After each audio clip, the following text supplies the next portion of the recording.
How did I end up in the desert? I stand there blinking at an endless sea of sand around me, completely bewildered. Surely the consequences of relieving myself in public are not now this severe. No education, no fines. Just a one-way ticket to the dunes. I would gladly pay a 5 yuan fine if it sends me back. As I stand there confused, a kind voice rolls down from the sky and tells everyone she is the Blue Star Mother, that for certain reasons she is powerless to stop the era war now beginning, that she can no longer protect us, and that what she is about to say must be engraved in our hearts. She tells us that this world experiences a natural disaster every 7 days, that the first round will be an extreme night with temperatures dropping below -50°C, and so we must upgrade our shelter as quickly as possible. We must collect resources by day and never go out by night unless we already possess a certain level of strength. She says we must climb the housing ladder all the way to villages and cities to truly establish a foothold here. Finally, she says she will sacrifice herself to delay our enemies and buy time for us, that she will pray for us in another way and witness our growth and rise. Then a ball of blue light expands and explodes, and countless tiny blue motes scatter across the sky like meteors and enter every blue star human's body. A wisp settles into me too, and a piece of information appears in my mind. Farming and ancestral talent, a skill that whispers that this land is empty, so why not plant something? Below it, intensive farming, the talent skill, usable on a vegetable patch or seedling plot, only at the time of sowing, only once per day, shortens crop maturation by half. I stare up at the sky indignant. I just took a piss and our Blue Star Mother explodes. Is this scientific? After a long sigh, I survey my surroundings. All around is endless desert, not a blade of grass in sight, not a single sign of life. The only living thing is a small oasis at my feet, only about 100 square meters, overgrown with weeds. In the very center is a water puddle the size of a wash basin. When I look at the puddle, a prompt slides into my view, telling me it is a microspring, produces a small amount of fresh water daily, the foundation of an oasis's existence, and each microspring can expand the oasis area by 100 square meters. At the edge of the oasis stands a hu-yang tree with a trunk over a meter in diameter, and branches lush enough to throw real shade. Under that shade is a dilapidated thatched hut, holes on all 4 sides, containing only a crude stone axe and a survival handbook. A few drops of water in the puddle, plus the stone axe, plus the hut, plus me. That is the entire inventory of my new life. Calling it miserable would be flattering. The word for it is collapse. I pick up the survival handbook, hoping the manual gives me a foothold. The first page shows the daylight countdown, 11 hours, 56 minutes and change. Inside, the construction interface lists building options. Most grayed out for lack of blueprints. The upgrade from a thatched hut to a small wooden house wants 200 wood, 50 stone, 50 dry grass, plus the sacrifice of an F-rank treasure. My heart turns cold. The oasis is empty, and the only wood within reach is the hu-yang tree, which is also the only thing keeping the puddle from evaporating. Cutting it down might mean dying of sunstroke before I die of thirst. And on top of all that, I have to sacrifice an F-rank treasure I do not even have. The pressure crushes me for a moment. The second page is the world trade and regional trade channels, both inactive and empty. Third is friends and private chat. Fourth is the world chat channel, 7.8 billion people, every blue star human in one room, with chatting locked. After the race chat is the regional chat, 10,000 people total, no restrictions. The regional chat is already scrolling past so fast it blurs. People wonder if they were dreaming about a Blue Star Mother voice, brag and complain about their blessings. An E-rank iron axe that is bound and useless. A D-rank cotton quilt for the ice field. An F-rank well that never dries up. Beg for water, beg for food. Threaten to sleep with the first man who can rescue them from the swamp. Advertise black silk stockings for 100 units of wood and get mocked by someone who chopped trees for 10 minutes and got 2 units.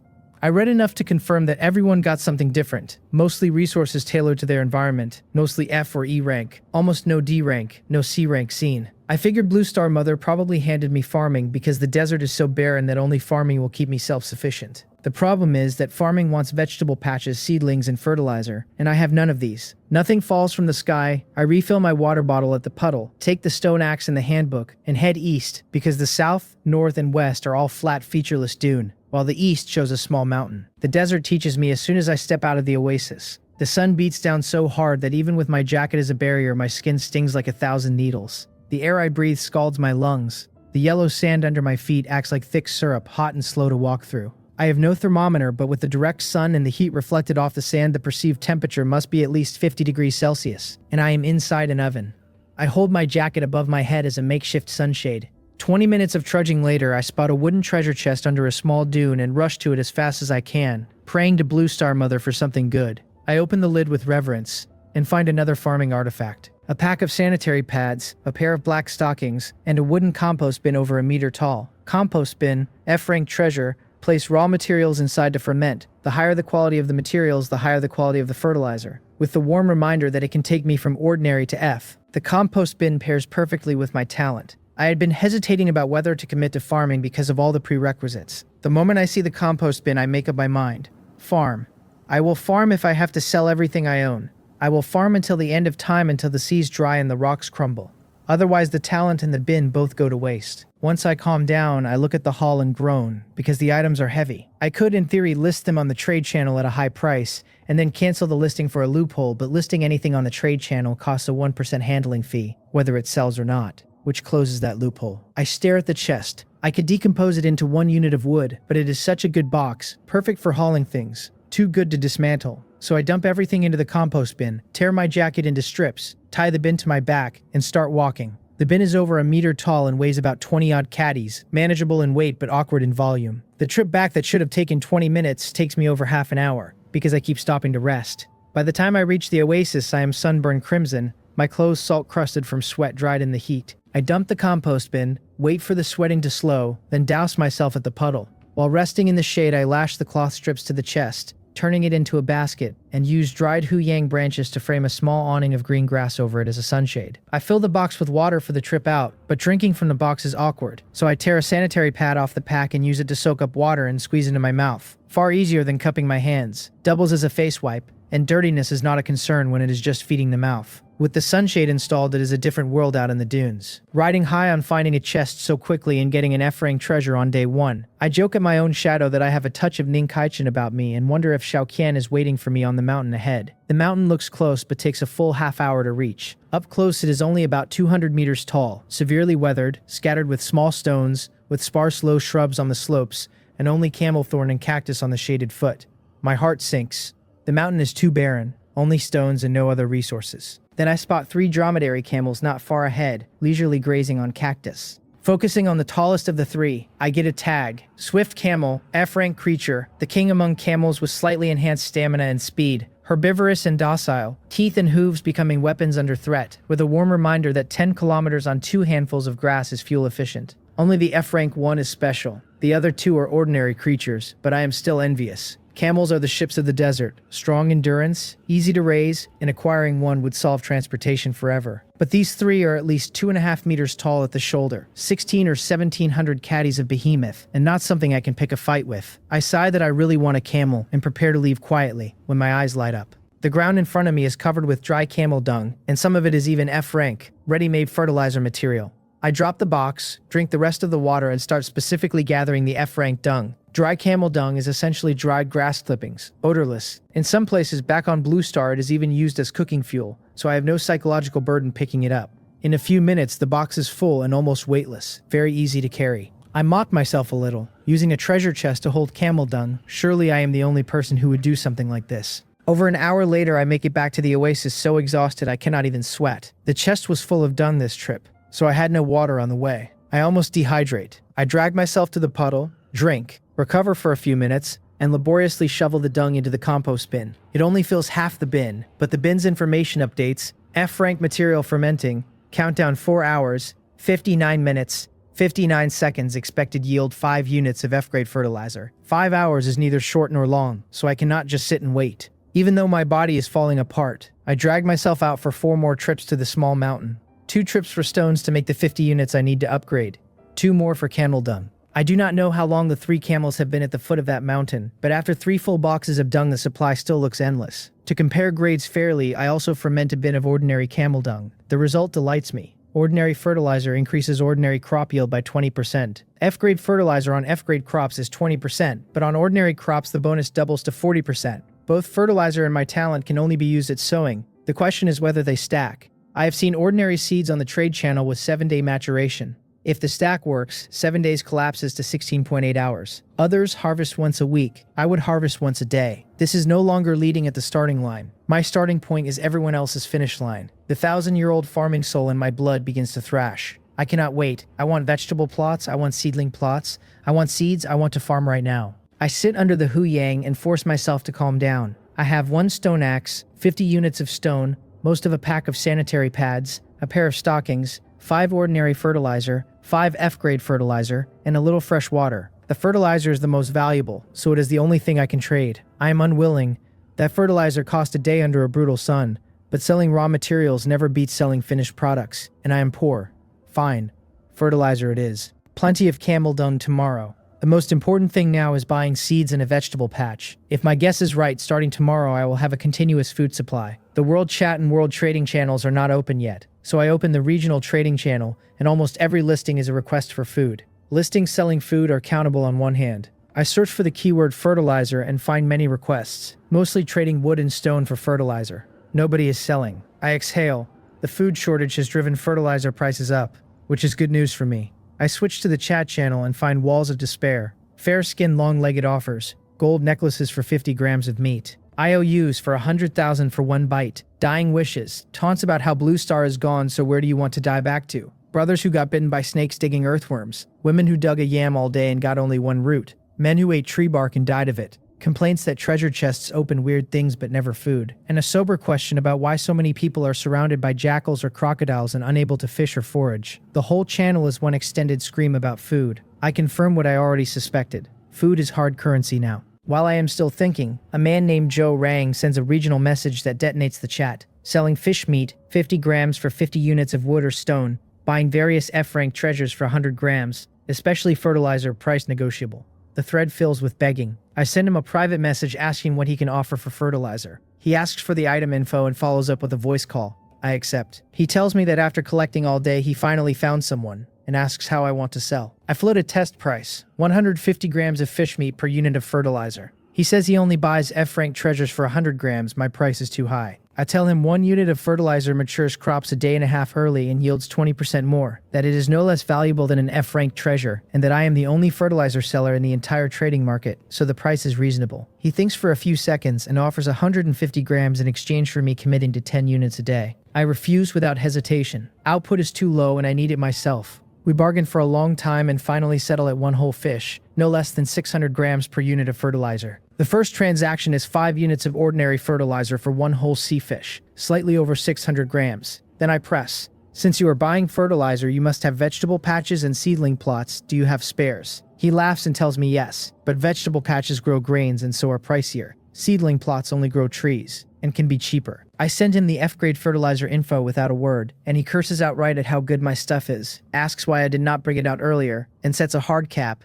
at most 1 vegetable patch and 2 seedling plots. These things are too rare. With my talent good for 1 use a day, 1 plot is enough for the early stage, so I thank him quickly. He immediately raises his condition. F-grade fertilizer, can I spare him 5 units a day? I laugh and tell him, F-grade fertilizer requires F-grade raw materials in quantity. If he can supply the raw materials himself, I can split 50-50. Otherwise, I can only spare extras when I have them. The output is too low. Otherwise, I would also want to trade for more. He sounds disappointed but accepts. We bargain again and finally land at 4 units of F-grade fertilizer for 1 vegetable patch, and 2 seedling plots, plus 4 more fish each near 700 grams. Enough net meat to clear 500 grams of fish. Generous of him. I trade away the 5 fish in turn for the resources I need to upgrade the wooden house, plus seeds and daily necessities. Food is hard currency. With no seeds in the trade channel, I shout and chat for fish meat in exchange for seeds. Private message me if you have stock. The shout finds no seeds. Instead, it attracts an oddball. A user named Lee Jun replies in chat and tells me, calling me boss, that he has seeds, a complete variety, whatever I want, beautiful price, only 100 grams of fish meat. My mouth twitches. I cannot tell if his seeds are real, but the man is unmistakably a pervert. The chat names he drops are all teachers from the wrong kind of teaching career. The chat also pivots immediately to ask Lee Jun how he plans to deliver his seeds. There is no computer in this world, no cloud storage, no internet, and someone helpfully suggests that since all Blue Star humans came over too, Lee Jun could just find those teachers, see if they are willing to resume their old profession, and let me watch a live broadcast. Someone declares this an incredible business opportunity, and the chat splits into a chain of +1s offering to take a cut. With the channel completely off topic, I move to private messages. The temptation of food at this stage is immense. My message draws 99 plus private messages and friend requests. Most are freeloaders. I keyword filter for seeds, get filtered down to 200 plus, then strip out the ones without item info and end up with 30. As a Dragon Country person, my staple food is rice or wheat. After checking each, I find a single seller with dryland rice seeds. 10 grains, asking 1,000 grams of fish meat. After fierce negotiation, I close at 850 grams. The system tag says the dryland rice matures every 7 days, fragrant and sweet, one of the best choices for staple food. What surprises me is that the dryland rice in this world looks the size and weight of an egg, each grain at least 30 grams. I do not know the yield yet. If it is anything like Blue Star, where each rice stalk has hundreds of grains, I will laugh in my dreams. With patch and seeds in hand, I begin my great farming endeavor. Quick experiment first. Planting directly in the Oasis works, but the talent skill cannot trigger and maturation is 6 months. The vegetable patch is different. Limit 10 seeds can be placed anywhere. The patch is too valuable to leave outside, so I drop it in the corner of the hut. Sow 10 dryland rice seeds, fertilize with F-grade fertilizer, water, then cast intensive farming. The patch info reads sufficient moisture, sufficient fertility, harvest countdown 16 hours, 47 minutes, 59 seconds. The talent and the F-grade fertilizer stack, maturation cut by 90% total, 1 harvest a day. With food prices about to stay high for a while, this insane combo lets me stockpile resources, acquire F-rank treasures, and widen the gap between me and everyone else. From tomorrow's first harvest onward, I have small goal food and water freedom locked in. My mood floats somewhere up in the rafters. To celebrate, I take out 2 of the fish to make fish soup. The sun has just dipped and the desert temperature drops by more than 10 degrees in a heartbeat, chilly with an alarming day-night swing. I dart inside, buy a set of pottery pots, bowls, ladles, and flints from the trade market for 180 grams of fish meat. Fill the pot half with water, light a bonfire in the hut, and start scaling and gutting the fish. While I work, I realize that with a swing this big, I cannot just sleep on a pile of dry grass. I will catch a cold or worse. I open the trade channel for blankets, nothing on the market. So I shout and chat for bedding in exchange for fish meat, those with stock private messenger offers. Once again, the crowd loses its mind. Fish bones for childhood dreams of being a roasted bone expert. Fish entrails for trembling hungry hands. Twin-tailed lowly offers, stalking livestream offers. I had wanted bedding and they are eyeing my fish scales and entrails. On Blue Star, fish scales and entrails are food not even dogs would eat. Here they are scrambled for. The environment really does break people. Then a striking message lands. A man named Yu Chong-ji tells me, calling me boss, that he has an F-rank treasure, and as long as I give him the fish scales and entrails, the F-rank treasure is mine. I think I am seeing things. An F-rank treasure is the top tier right now. It is what makes a person take off. Like my compost bin, which once I gather camel dung and wait will give me fertilizer. All my present resources came from trading fertilizer, which proves how heaven-defying an F-rank treasure is. The trade channel has people acquiring F-rank treasures starting at 100 grams of meat or staple food, with the price climbing for higher value. And here is Yu Cheng-yi offering an F-rank treasure for fish scales and entrails. I half suspect he is messing with me. He sends me the item info before I have a chance to ask, and I open it, and immediately stare. Circular stone chip, F-rank treasure, a divine artifact for skipping stones. It can skip at least 100 times when thrown. Warm reminder, with me you will definitely experience the thrill of skipping stones. Indeed, it is a divine artifact for skipping stones, gone once thrown, but I suddenly remember that upgrading the thatched hut to the wooden house wants the sacrifice of an F-rank treasure. Sacrificing this useless item is perfect. Since the price is so cheap, there is no heartache. I rush through the trade before he can reconsider. On his end, Yu Chong-gi only realizes after confirming the trade that I gave him significantly more than he asked.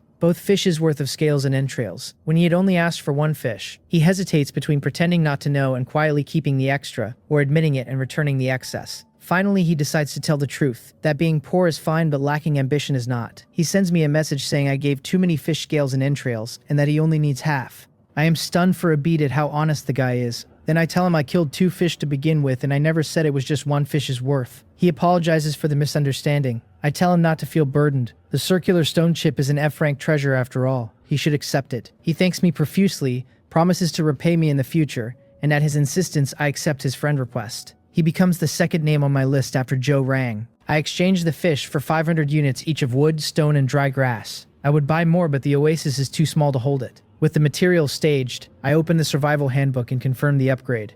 A flash of white light, the materials and the circular stone chip vanish, the cramped thatched hut disappears, and a wooden house with a thatched roof and log walls stands in its place. About 30 square meters, more than double the hut. A stone-built fire pit in the center, a pile of dry grass on the right for sleeping, walls built from stacked logs with the gaps filled with moss and rotten wood. Completely airtight, real security. Just as I am gearing up to redouble my efforts and continue upgrading, a message pops into my private chat. Congratulations to the chosen one Yok Jin-hyun for becoming the 631,252nd outstanding individual to upgrade to a wooden house. The first 1 million will receive a wooden treasure chest. A wooden chest emitting a faint white glow appears in front of me. I open it, a rattan basket, an obsidian knife, a wooden table, and a self-heating blanket. The self-heating blanket's tag reads F rank treasure, can amplify absorbed heat by 5 times when released. Release power adjustable. The warm reminder advises against being too passionate or it will melt me. An enhanced electric blanket, just in time for the extreme night a few days out.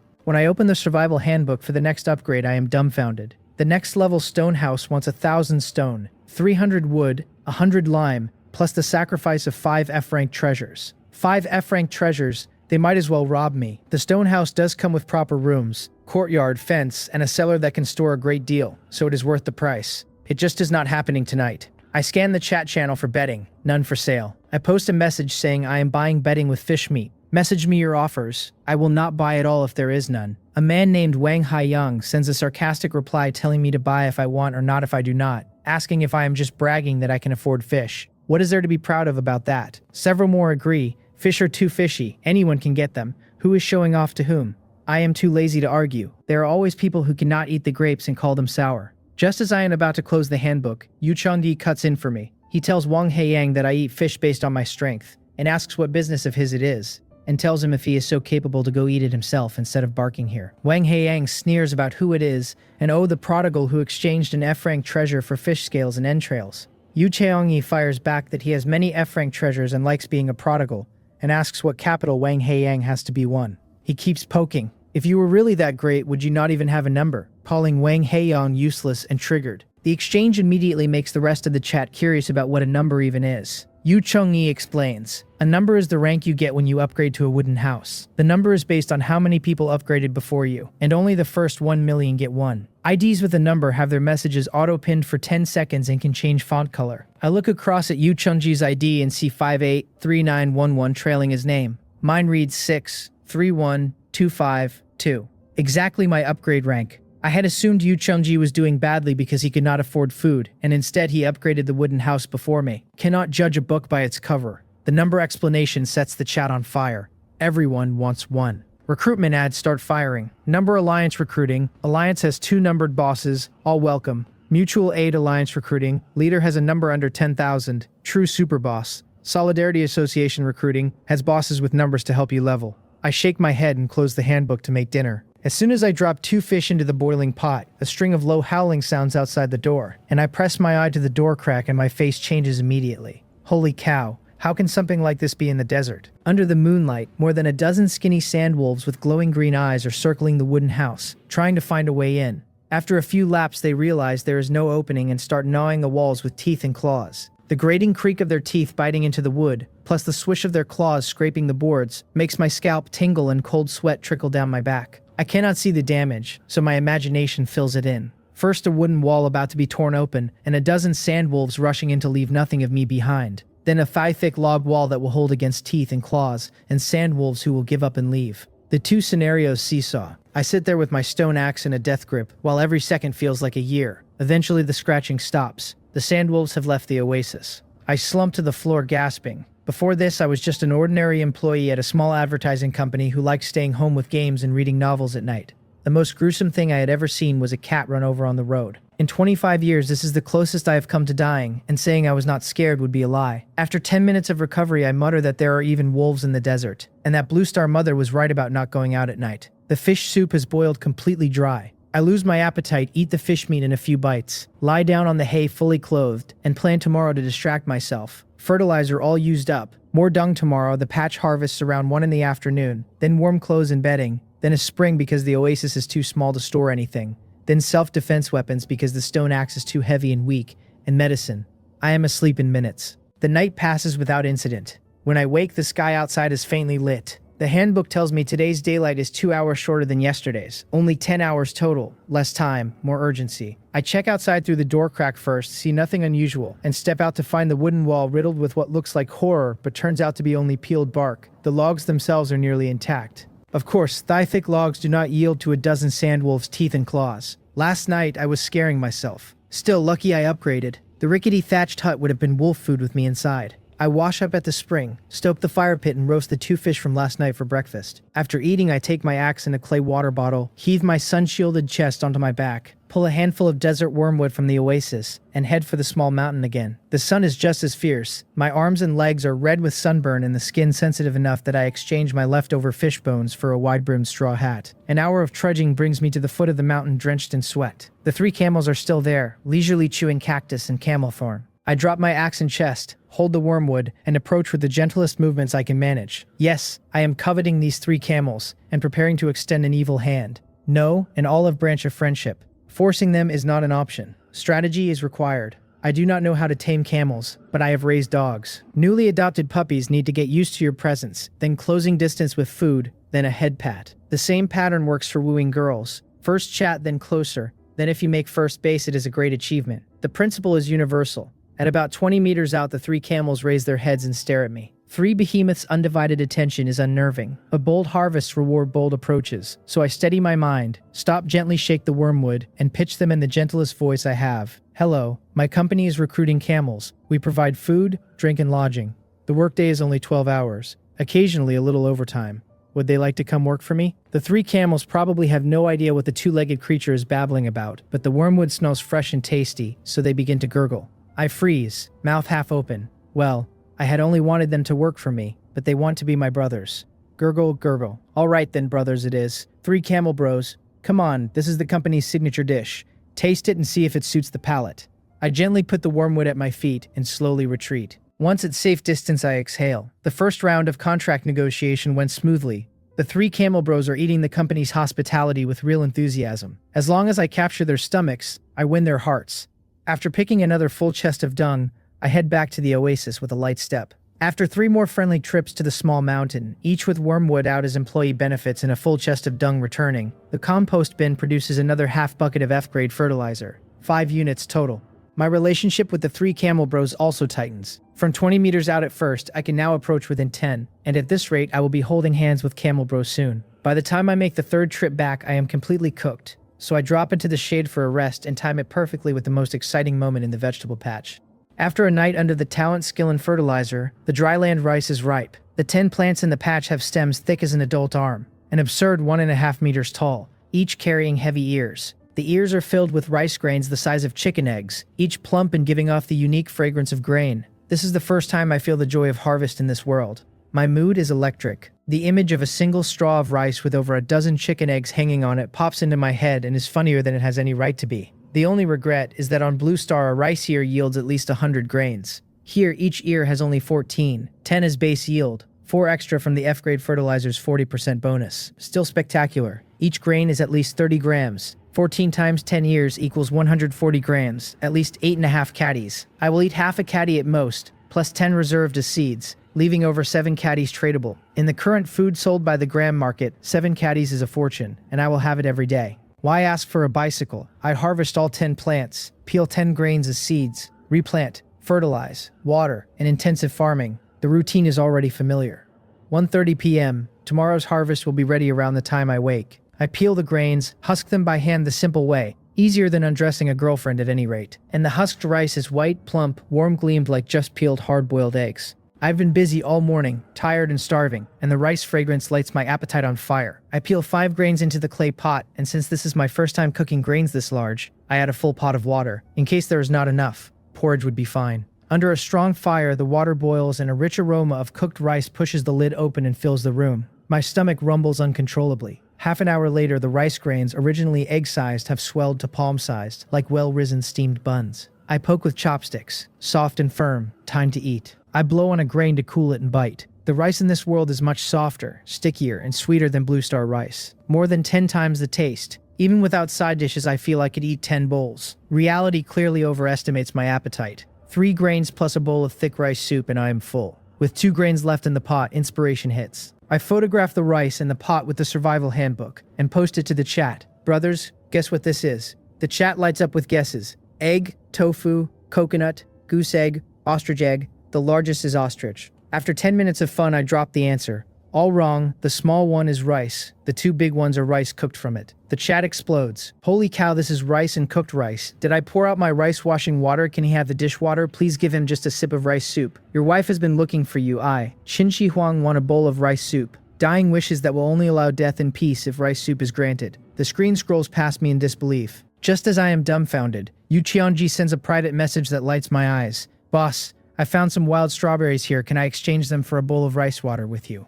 I do not have to worry about food and drink anymore, but fruits and vegetables are extremely scarce. I cannot live on rice and meat alone. Wild strawberries are fragrant and a good dessert, perfect to plant for vitamin coverage. I pour a bowl of rice water, add a grain of rice on impulse, and send the trade. Last night, Yu Qiangji spoke up for me in chat, and although I never said it out loud, I appreciated it. Today's wild strawberry seeds are also worth the kindness. And he is, after all, an elite among the first million wooden house upgraders. Just doing badly now, but maybe a big customer later. Maintaining the relationship with small favors is cost-effective. Yu Chengyi, on his end, sees the trade box and immediately starts to feel uneasy. Wild strawberries are technically food, but only a dozen of them. Not enough to fill anyone. Low value. Looking at chat where someone is offering 50 units of wood for a bowl of rice water, he suddenly regrets the whole trade. The extra food I gave last night was kindness, not obligation. Instead of figuring out how to repay me, his first move on finding wild strawberries was to angle for more rice water.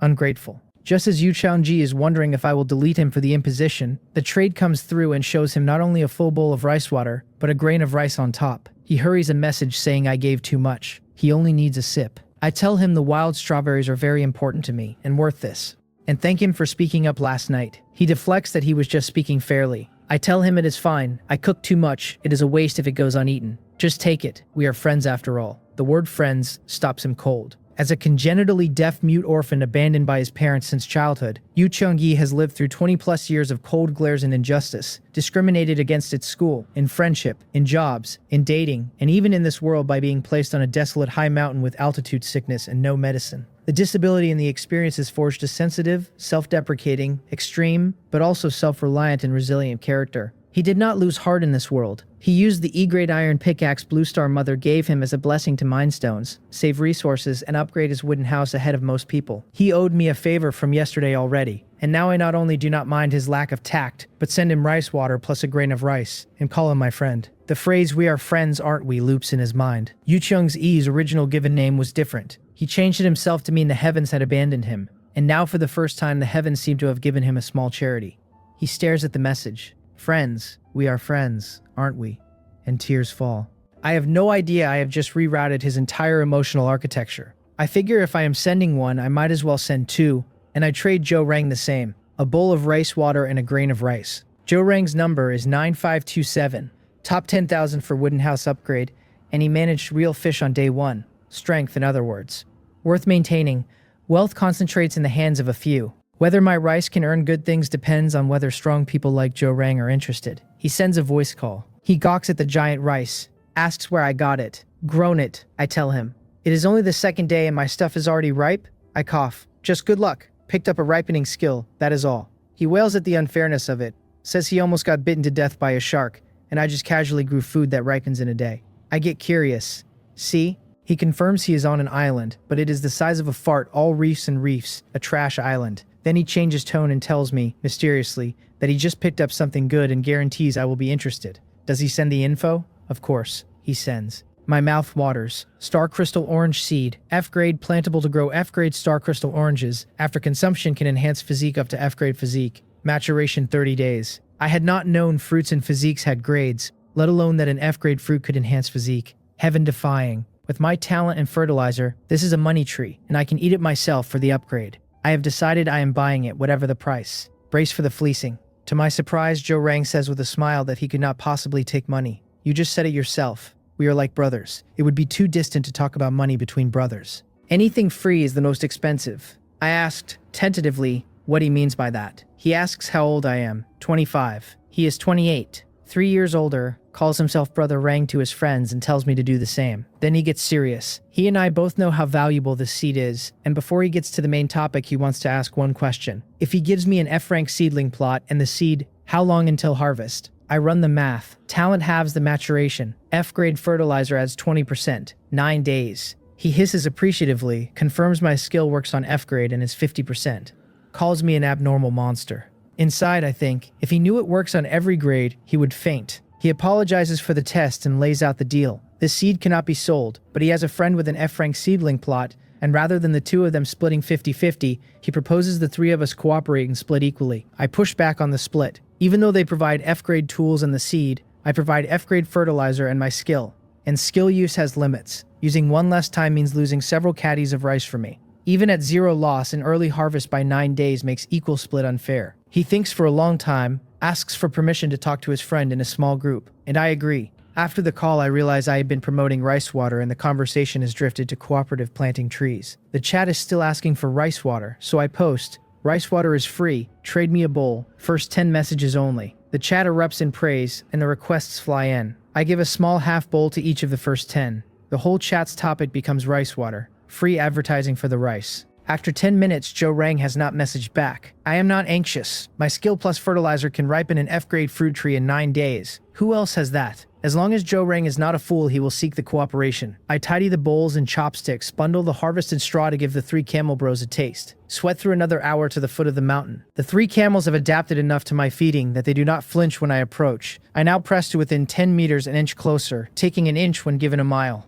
Whether Camel Bro and the others sense I have no ill intent or are captivated by the fresh straw, they let me close to about 2 meters before flapping their ears uneasily and crouching to flee. I freeze with a harmless smile and tell them, "Come, the company is giving out benefits. Come and get your stuff," and gently extend the straw toward Camel Bro's mouth. Camel Bro sniffs, then chews in big mouthfuls. The other 2 see Camel Bro happy and come over for theirs. With them eating, I take the chance to observe them properly. The tallest, the swift camel I have been calling Camel Bro, is about 3 meters at the shoulder and probably a ton in weight. I feel like a tiny shrimp in front of him, the kind that would cry for a long time if kicked. The other 2 are around 2.7 or 8 meters, and the smallest looks like a recent mature juvenile at about 2.3. It is precisely because of this close look that I finally figure out why the 3 camels have been so reluctant to join my company. The swift camel is male. Camel Bro is fine.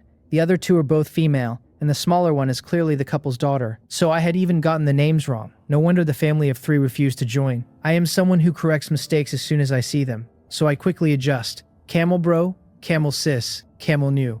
I sincerely invite the whole family to join the company. I solemnly promise 5 insurances and 1 housing fund. Holidays, festive red packets, food and drink and accommodation, meals improved with extra dishes every few days, only occasional daytime work, and a daily contribution of poop. Such favorable conditions, what is there to hesitate about? While spouting nonsense, I sneak closer to Camel New and try to touch her hump. Children are easier to bully. But unfortunately, even though Camel New is young, her parents have clearly taught her not to let strange opposite-sex animals approach. Before I get close, she raises her head and starts gurgling, and my magic claw stops awkwardly in midair. The time is not right. Helpless, I pick up another box of dung and leave dejected. By the time I get back to the Oasis, it is 6 in the afternoon with about half an hour of daylight left. Joe Rang sends a voice call request the moment I step inside. I have been waiting for hours and it is finally here. He opens by telling me I almost lost him. I ask in alarm what happened. Did he hit danger? He says no. He was bitten by a shark while collecting fish. Fought it for over an hour. Just managed to kill it. He sends a picture of a shark cut in 2. I gasp. Brother Rang really is that tough. Does he have to be so abnormal? He pulls us back to business. His friend told him to handle the cooperation, so we just need to talk shares.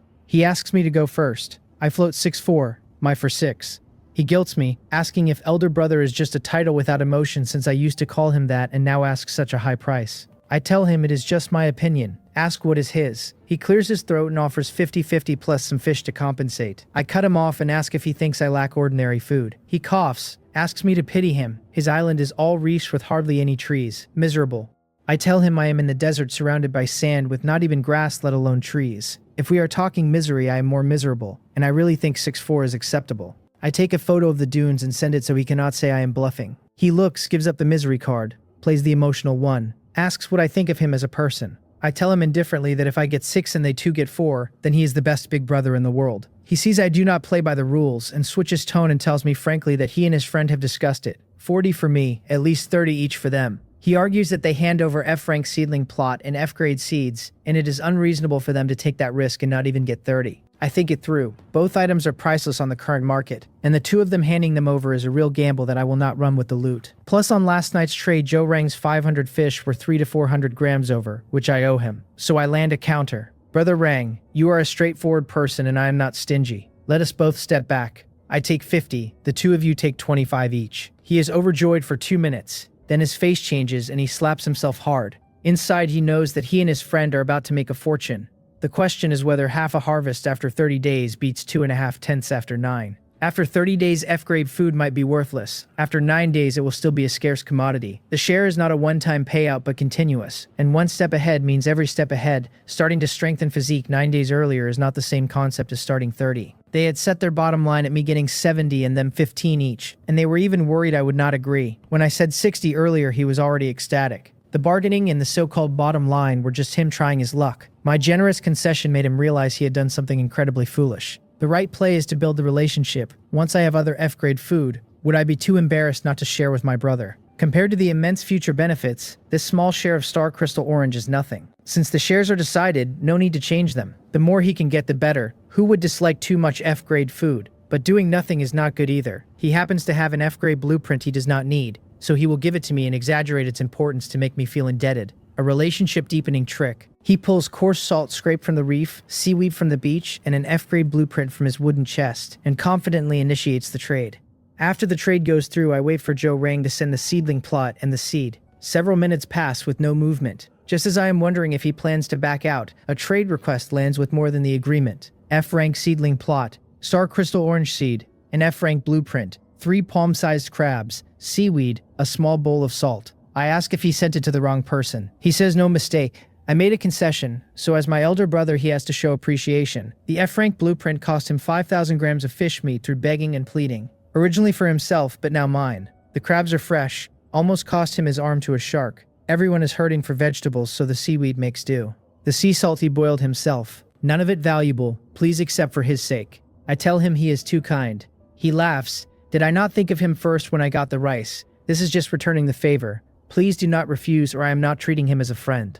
By his experience, the speech locks the favor onto me. What he never expects is that I accept, but not for free. I return 20 grains of rice and 2 units of F-grade fertilizer. With food this precious, F-grade fertilizer is more valuable than ordinary F-rank treasure. He refuses. I tell him if he does not accept, I am returning his gifts. He relents. He wanted me to owe him a favor, but the F-rank blueprint and the supplies end up given but not really given. Chicken stolen, rice lost. I do not know any of his calculations. I am just looking at the F-rank blueprint in my hand. Heated Kang blueprint, F-rank. After using can craft an F-rank heated Kang for heating in low temperature conditions, with a warm reminder that getting on the Kang with a little cumin might bring a surprise. A heated Kang is a great find for the coming polar night. The materials are tricky: stone, stone slab, clay, lime. Stone and clay are nothing, plenty in the trade channel. Stone slabs are harder, only occasional on the market with no one knowing how to mine them. Lime. Nobody has obtained any so far. No one knows how to find it, but the Kang has to be built before the polar night. One self-heating blanket alone will not cut it. I sweep the trade channel first, then chat. Unlike last night, I am holding a huge sum now and feel wealthy. Of today's harvest I keep 10 as seeds. 8 gave 20 to Joe Rang, leaving 105, about 6.5 caddies. Tycoon by current standards. In the trade channel I look first for warm clothing, bedding and beds. Plenty of ordinary, no F rank. Either nobody has them or nobody is willing to trade them. I settle for 3 sets of clothes, 2 sets of bedding, and a wooden bed, 15 grains total. Then F rank seeds, vegetable plots, and seedling plots. Also nothing. Items that produce sustainably are not on the market. There is one spring. The seller asks 5 grains. After some bargaining I close at 4. I sweep up other usefuls. A repeating crossbow, a lazy sofa, a simple fireplace, a thickened milk velvet mattress, and a wooden storage rack. 27 grains together. Just as I am about to close the channel, I spot iron petal man-eating flower seeds. Iron petal man-eating flower seed. Plantable in a seedling plot to grow a flower with simple consciousness. Evolves by devouring flesh and blood or using fertilizer up to C rank. Devouring is unrealistic in the desert, but fertilizer-fed evolution works with my abundant camel dung. C-rank ceiling, the ultimate guardian. If a few had been around last night, would those sandwolves have dared? I close at 10 grains, then buy an ordinary vegetable plot for 3. I drop a seedling plot beside the wooden house, plant the seed, add 1 unit of F-grade fertilizer. The fertilizer dissolves in seconds, and the seed shoots up at visible speed. Apple-sized reddish-black spherical bud with metallic texture. A single eye above with dark red vertical pupil emitting a chilling worn-off aura. Below the eye, an exaggerated mouth packed with tiny bone-white teeth. It tops at about half a meter, so what should have been ferocious ends up unexpectedly cute, adorably fierce. Its tag reads Iron Petal Man-Eating Flower. growth-type creature, ferocious and violent predator, will actively attack all nearby creatures, extremely aggressive, possesses simple consciousness and can distinguish friend from foe, currently in larva, juvenile state. I poke its bud with a finger, like an iron plate. It rubs its bud against my finger like a puppy asking for a head pat. I ask if it understands me, and it shakes its bud yes. Holy cow, even understands human speech. I tell it since it has self-awareness I will give it a name and propose Old Thai, asking how that sounds. It sways left and right joyfully. I walk up, touch its bud to say something else. In the next moment, Old Thai suddenly bites at my left hand. Despite its size, Old Thai is fast. I have not even reacted before its teeth are almost on me. Then I feel my hand lighten. Old Thai did not bite me. It snatched the F-grade fertilizer I was holding and dropped it into its own seedling plot. Old Thai can fertilize itself. I tell it with a wry smile, no spirits allowed after the founding of the nation. The fertilizer dissolves and Old Thai starts another round of wild growth. Stem thickens and shoots up. Bud swells from apple-sized to basketball-sized. Teeth from rice grain-sized to fingertip-sized triangular blades. After a meter, the cute fierce vibe finally gives way to the horror a man-eating flower should have. I check the info. 2 units of F-grade fertilizer eaten and still juvenile. Big appetite. I had 15 units fermented today. 1 to rice, 2 to Joe Rang, 2 now eaten. 10 left. I steel myself and pour all 10 into Old Thai. Old Thai hits over 3 meters in minutes. Bud 2 sizes larger than a bathtub. Teeth fist-sized. After 3 meters the height stops, but the color deepens to near black, like iron. Only with the last unit absorbed does Old Thai end juvenile and enter maturity. No way Old Thai can eat that much. 10 units of F-grade fertilizer and still not at F-grade. Just as I complain, Old Thai bends over and rubs its butt against me repeatedly. I know Old Thai will not hurt me, but the lipless mouth full of sharp teeth still makes me uneasy. I tell Old Thai, you have grown into a big flower now. A really big flower.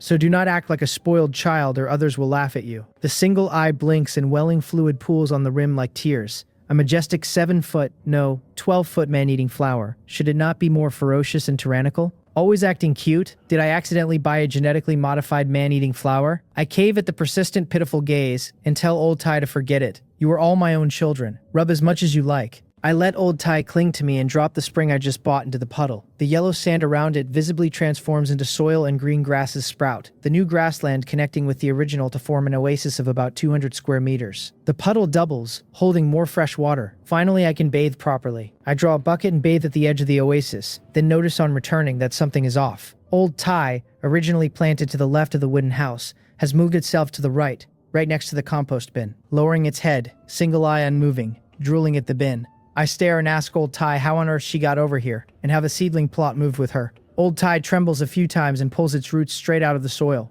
The roots are like octopus tentacles that let Old Thai not only walk, but also lift the seedling plot. My jaw nearly drops. Old Thai can act cute, feign pity, drool, walk on its roots, and fertilize itself. Heavens, is this still a plant? After being stunned for a long while, I remember that Old Thai has set its sights on the compost bin. Will the fertilizer just be stolen the moment it ferments? I painstakingly negotiate. For the sake of my farming enterprise, Old Thai must understand it needs my permission to eat fertilizer. If it dares to steal, I will sew its mouth shut. Once Old Thai is appeased, I am exhausted. Others coax children. I have to coax a man-eating flower. After Old Thai, I place the bed, sofa, cabinet, fireplace, and other items inside the house, one by one.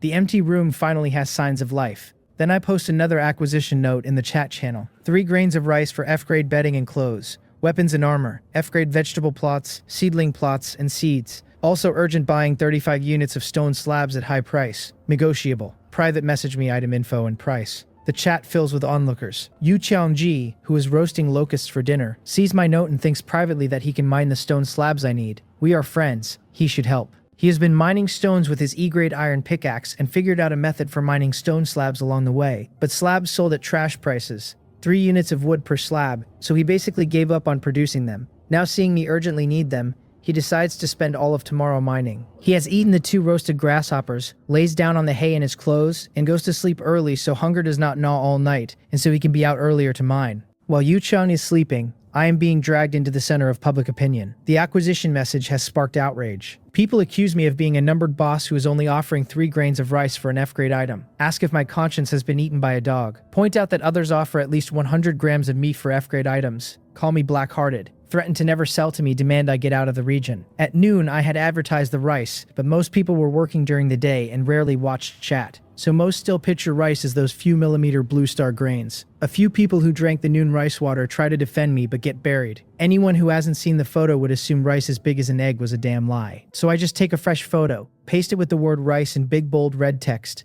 and use my numbered ID's auto-pin trick. Every 10 seconds I post the photo, 10 times in a row. The questioning drops sharply. People realize, holy crap, this is really rice. Boss already gave away rice water at noon. You were misunderstanding, boss. 3 grains of rice per meal can fill you up, and 1 grain mashed into porridge can last a day. One of the few conscience bosses, you just want him to give 100 grams of cooked rice instead of 3 grains can keep you full for 3 days. People who had been the loudest are now turning green with regret because if I blacklist them, they are finished. Apologies and pleas for forgiveness fill the channel. I jot down a few names with charcoal and then send a message. Forget it. Ignorance is not a crime. I will not dwell. They thank me for my magnanimity, then immediately ask what is for dinner tonight. Is rice washing water, pot scrubbing water? And I can already see the rest of the script playing out. To avoid trouble, I pretend not to see it. After this farce, more and more people remember my name and the fact that I have rice as big as eggs. People announce they will come to me whenever they want to sell things in the future. But while the rest of the channel is celebrating, others are not happy. Those with food in their hands trying to suppress prices were buying F-grade items at 100 grams of meat in fair competition. My 3 grains of rice for an F-grade item is more than 10 times their offer. If everyone goes to me, how do they survive? To them, my behavior is smashing their rice bowls. Cutting off someone's path to wealth is like killing their parents. Several powerful alliance leaders in this region are starting to feel restless. But since I have just started collecting and have not caused them substantial harm, no one moves yet. The seeds are sown. Conflict is only a matter of time. I do not know any of this. I am still making dinner. The finest ingredients want the most primitive cooking, so I plan to steam the 3 big crabs Joe Rang sent. The water boils, and before I can drop the crabs in, several ow-ow screams come from outside the door. I set the crabs aside and peek through the door crack. Old Thai is tilting its bud back, large mouth chewing, blood streaming down the stem in a bloody mess. Seeing nothing else outside, I open the door and run to Old Thai and ask what it is eating. Old Thai, afraid I will steal its food, swallows the thing in one gulp. A large bulging mass slides down the stem like a throat, shrinking as it goes, completely digested before it reaches the bottom. Just as I am still in shock, Old Thai opens its mouth and spits out a wooden treasure chest. I stare at the blood-stained chest. I had heard the chat say wild treasure chests should spawn randomly, but their numbers are extremely scarce, while hunting beasts has a high chest drop rate. Today is only the 2nd day. I have only obtained 2 chests total, 1 wild on day 1, the compost bin, 1 is a wooden house upgrade reward, the self-heating blanket. I have been out all day today and not seen a chest's shadow. So Old Thai spitting out a chest means it ate something, most likely a sandwolf. No other creatures visit my oasis, and no other creatures make ow-ow screams. I quickly praise Old Thai, telling her she is awesome. From now on, our home's safety depends on her. Keep it up. I am rooting for her. Old Thai sways like it is having a seizure. I pull a handful of grass, wipe the blood off the chest, clasp my hands and pray to Blue Star Mother for a blessing, offering to sacrifice Old Thai's 10 years of bachelorhood in exchange for a good item, and open the lid. 2 items. Screaming pepper seeds, common, can be planted to grow peppers so spicy they make you scream. Consume with caution. Maturation. 7 days. The screaming pepper is non-negotiable. Meals these last 2 days have been bland and my mouth is tasteless. For me, screaming pepper is more important than salt. The great floral quilted jacket that loves praise, F-rank treasure. This is no ordinary great floral quilted jacket. Praise can enhance its warmth. Each heartfelt compliment increases warmth by 0.1%. Max enhancement 50%. Warm reminder. Praise me. Quickly praise me. Praise loudly. Praise forcefully. The quilted jacket is essential. The polar night is 5 days out and temperatures will drop below -50°C, where spitting saliva turns to instant ice shards. An F-rank quilted jacket greatly increases survival odds. The personality is a bit much. Even a quilted jacket has become vain. A decline in public morals. But I am grinning. F-rank self-heating blanket, F-rank great floral quilted jacket, and once I gather materials, an F-rank heated kang. 3 F-rank cold-resistant treasures. Who else has that? I tell Old Thai that today is a good day and that we should dance. Old Thai sways even more vigorously, feeling my joy. Dinner is 1 grain of rice and 3 steamed crabs. Substantial, sweet, delicious. A real seafood feast. After dinner, I post the great floral quilted jackets info in chat to harvest praise. Surprisingly, the chat is sparse on praise. I figure people probably have F-rank cold-resistant items, so they are not making a fuss. But soon they reveal the real intent. Boss, are you still giving rice soup tonight? If you give me a bowl, I can directly praise your jacket to maximum. It is just a matter of moving your mouth. I only need half a bowl. I promise to praise to maximum without repeating myself. These clowns can route any topic back to rice soup. Truly talented. I look at the leftover rice soup, sigh, and post the old rule. First 10 to trade bowls get rice soup, starting now. The chat erupts. Wahaha, I got rice soup, boss, I love you. Big brother above, I want rice soup, but I only have salty water, can I trade? Hiss, this is not the bus to kindergarten. Help, I am getting run over by a wheel. Everyone gets their wish, the rice gets advertised again, and the praise floods in. The great floral quilted jacket, vanity satisfied, hits its limit. Warmth plus 50%. For the rest of the evening, I chat and boast in chat, while acquiring 2 seedling plots at the high price of 10 grains apiece. Time hits midnight. The bucket of dung from the evening is fermented. 10 units of F-grade fertilizer. I quickly set the F-rank seedling plot to the left of the wooden house. Plant the star crystal orange seeds. Fertilize, water, intensive farming.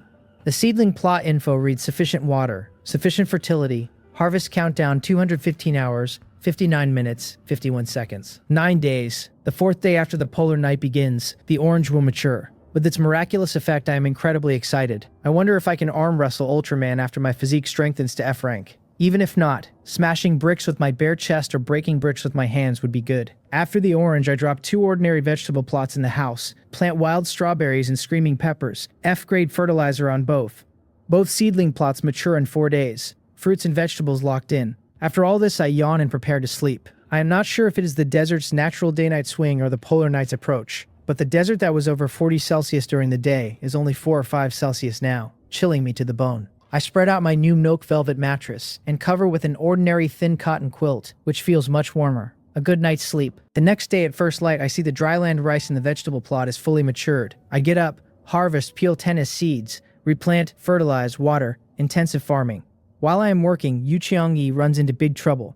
He had rested early last night to wake up early today and spend the entire day mining the stone slabs I need. But upon waking, he only feels splitting headache, ringing ears, dizziness. The past 2 days of severe altitude sickness, plus serious lack of food, plus heavy daily physical labor. His body is finally cracking. He should rest. Instead, he remembers he decided to help me, and after a long struggle, he grits his teeth and gets up. He has endured altitude sickness so many days. Today should be no different. With no food and no strength to make fire with flint, he stumbles out, drinks a few sips of icy mountain spring water, wipes his face with cold water. After leaning on the wall a few minutes, he feels a little better. To save time, he grabs his survival handbook and the iron pickaxe and heads out. Whenever he passes familiar wild vegetables, he plucks them and chews them, considering it breakfast, but after 20 or 30 trips along this path, the wild vegetables are scarce. He keeps walking on an empty stomach. The 10-minute walk takes over half an hour at this pace. He finally reaches the rock ledge where stone slabs can be mined, the only spot the shale yields slabs cleanly. Stomach rumbling, hands weak, he tightens his lower abdomen with a grass rope to dampen the hunger, and starts mechanically swinging the pickaxe. Director Grandma always told him a drop of kindness should be repaid with a gushing spring.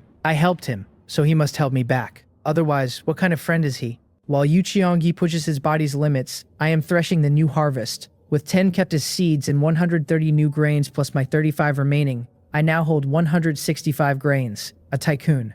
Breakfast is 1 grain crushed into porridge plus a small dish of seaweed. I had not expected 1 grain to yield more than half a pot of porridge. I stuff my stomach to my throat and still finish less than half. The rest cannot sit in this heat without spoiling, and pricing it for sale would be a hassle. People would yell about how much water I added. I messaged Joe Rang to give him the porridge. He says he has just met his unrequited 5-year crush, his white moonlight, and is currently frantically slurping oysters because he has to be prepared at all times in case he gets lucky. Eating raw oysters first thing in the morning, is he not afraid of choking? The only friend left on the list is Yu Qiangyi. The guy brought me an F-rank treasure on day 1 and wild strawberries on day 2. I wonder if he will bring me a surprise today. Never mind, I will give it to him. From now on, half a grain will be more than enough for porridge. I message him asking if he is there. He has been mining slabs for over an hour, purely on willpower. At his feet are 2 calendar-sized slabs and his survival handbook flipped to the private chat. When my message lands, his gaze drifts to it. He reads it after a long pause and replies, telling me to wait a moment because he is working hard and will be done as quickly as possible. I am bewildered by the answer. What is he talking about? Could he be delirious from a fever? That would be trouble. The 3rd day and not a trace of medicine on the market. If he really falls ill in this unfamiliar world, it could be life-threatening. I quickly fill a ceramic bottle with warm boiled water, add a pinch of salt, the only thing I can do for him at distance, and trade over the half pot of porridge, the seaweed, and the bottle. I tell him he does not seem to be in good shape. No matter what, he should eat something and drink and rest. That if he needs help to ask me, I will help with whatever I can. While he is still hazy, he sees the trade request and assumes I am eager for the slabs. Accepts, drops the 2 slabs in the trade box. Confirms.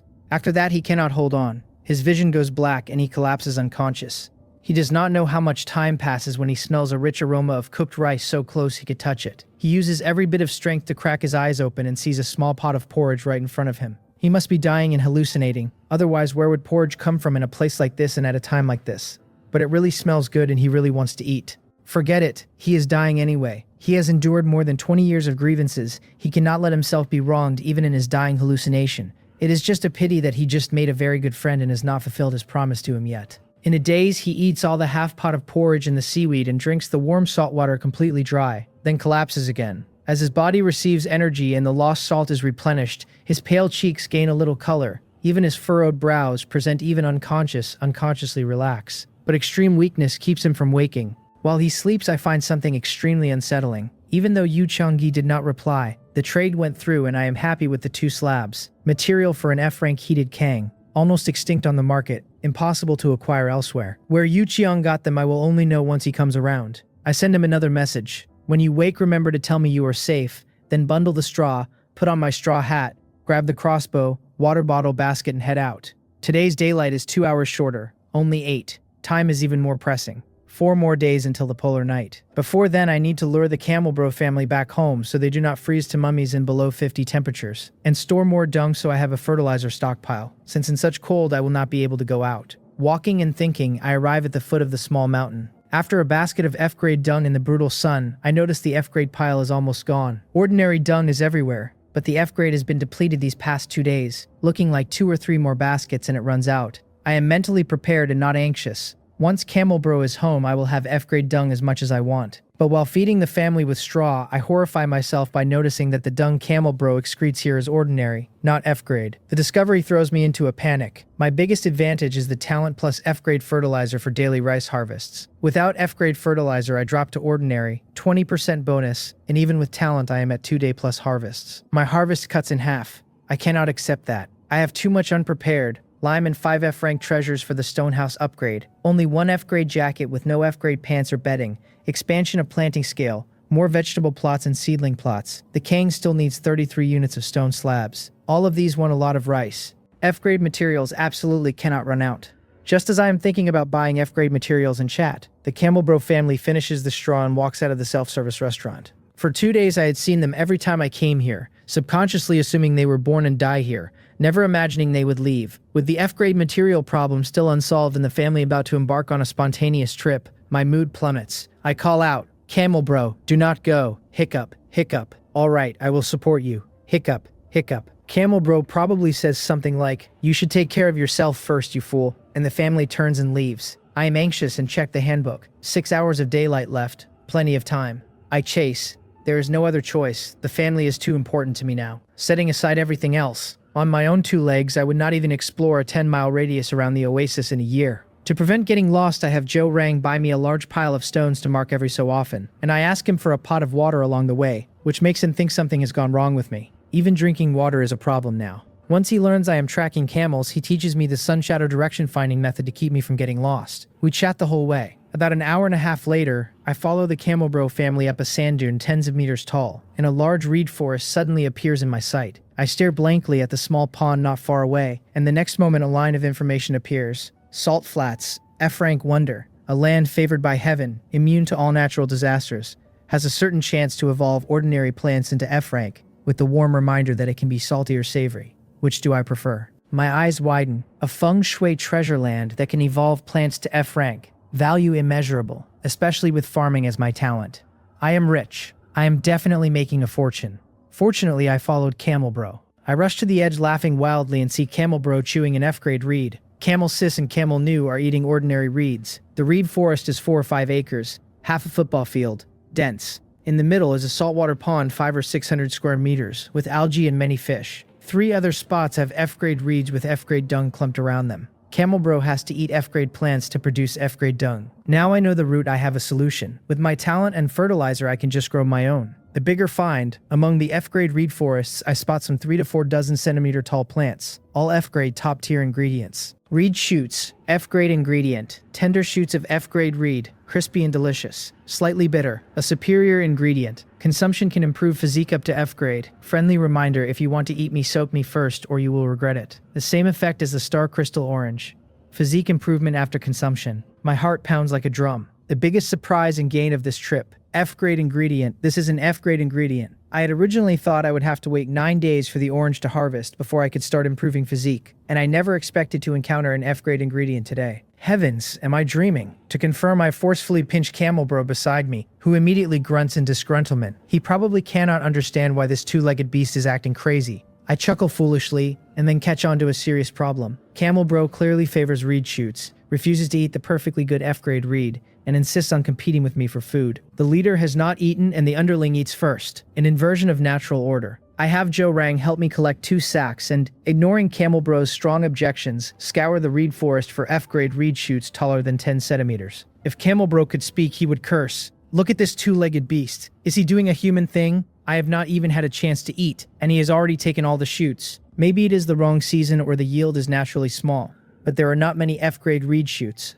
Under Camel Bro's resentful gaze, I scour several times and even take the half-eaten shoot in his mouth, and end with a small bundle of just over 30. Fortunately, some undeveloped ones are still in the forest. More later. The pity is that the reeds here have a similar growth cycle to Blue Star, maturing once a year, unlike seedling plot plants with their bonus. F-grade reed shoots are scarce, but ordinary reed shoots are different. I fill another sack in just over 10 minutes, 50 to 60 caddies at least, but with so many shoots, how to transport them back? Listing on the trade channel is out. That would tell the entire region I have an F-grade ingredient that has never appeared on the market and can improve physique. Such a heaven-defying item, even one shoot would attract the entire region's covetous gazes, let alone 30 plus. I am not afraid of force. The saying says it is not the thief but the thief who keeps thinking of you. I do not want any risk, so I rely on the Camel Bro family. After more than 2 days of interaction, I can approach them closely. Our relationship feels close sibling. Even precious F-grade reed shoots Camel Bro is willing to give me. Doesn't that prove our relationship is good? Helping with a small favor should not be a problem. My gaze first lands on Camel Bro and is dismissed immediately. 3 meters at the shoulder. Simply too tall, I cannot climb on without a saddle.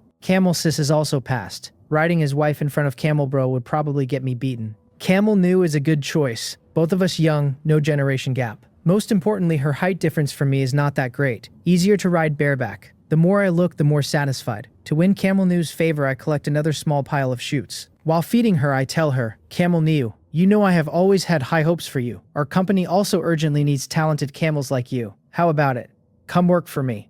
I sneak closer and reach out to pat her hump. Maybe the shoots are too delicious so she is satisfied. Maybe she has grown accustomed to my rough handling, but she does not react much. Overjoyed, I try to touch her neck. She raises her head and glances at me. In that instant, my heart leaps to my throat, fearing she will kick me. Camel New is slightly smaller, but only relative to Camel Bro. At 13 or 1400 caddies, she is still a giant in front of me. Scary by any measure. After a glance, she only gurgles twice and lowers her head to keep enjoying the food. I exhale. The past 2 days have not been wasted. Camel New has secretly given her heart to me and should be ready to come home. For the rest of the time, I keep bringing shoots, feeding Camel New, sticking close to build favorability. I trade shoots on the channel for a camel halter and a bronze camel bell. There are only a few horse saddles, no camel saddle, even shouting in chat finds none. I try to put the halter on Camel New first. The headstall is fine, but the noseband sits over her mouth and is somewhat tight, which makes her unhappy. I try several times. Either she will not let me put it on or she shakes it off the second I get it secure. When agitated, she gurgles and Camel Bro and Camel Sis turn their heads and stare. Their intelligent eyes seem to say, "Oh, you two-legged beast. Our daughter has not even entered your home and you are already abusing her. In front of us old folks too. Are you that arrogant, shameless scumbag?"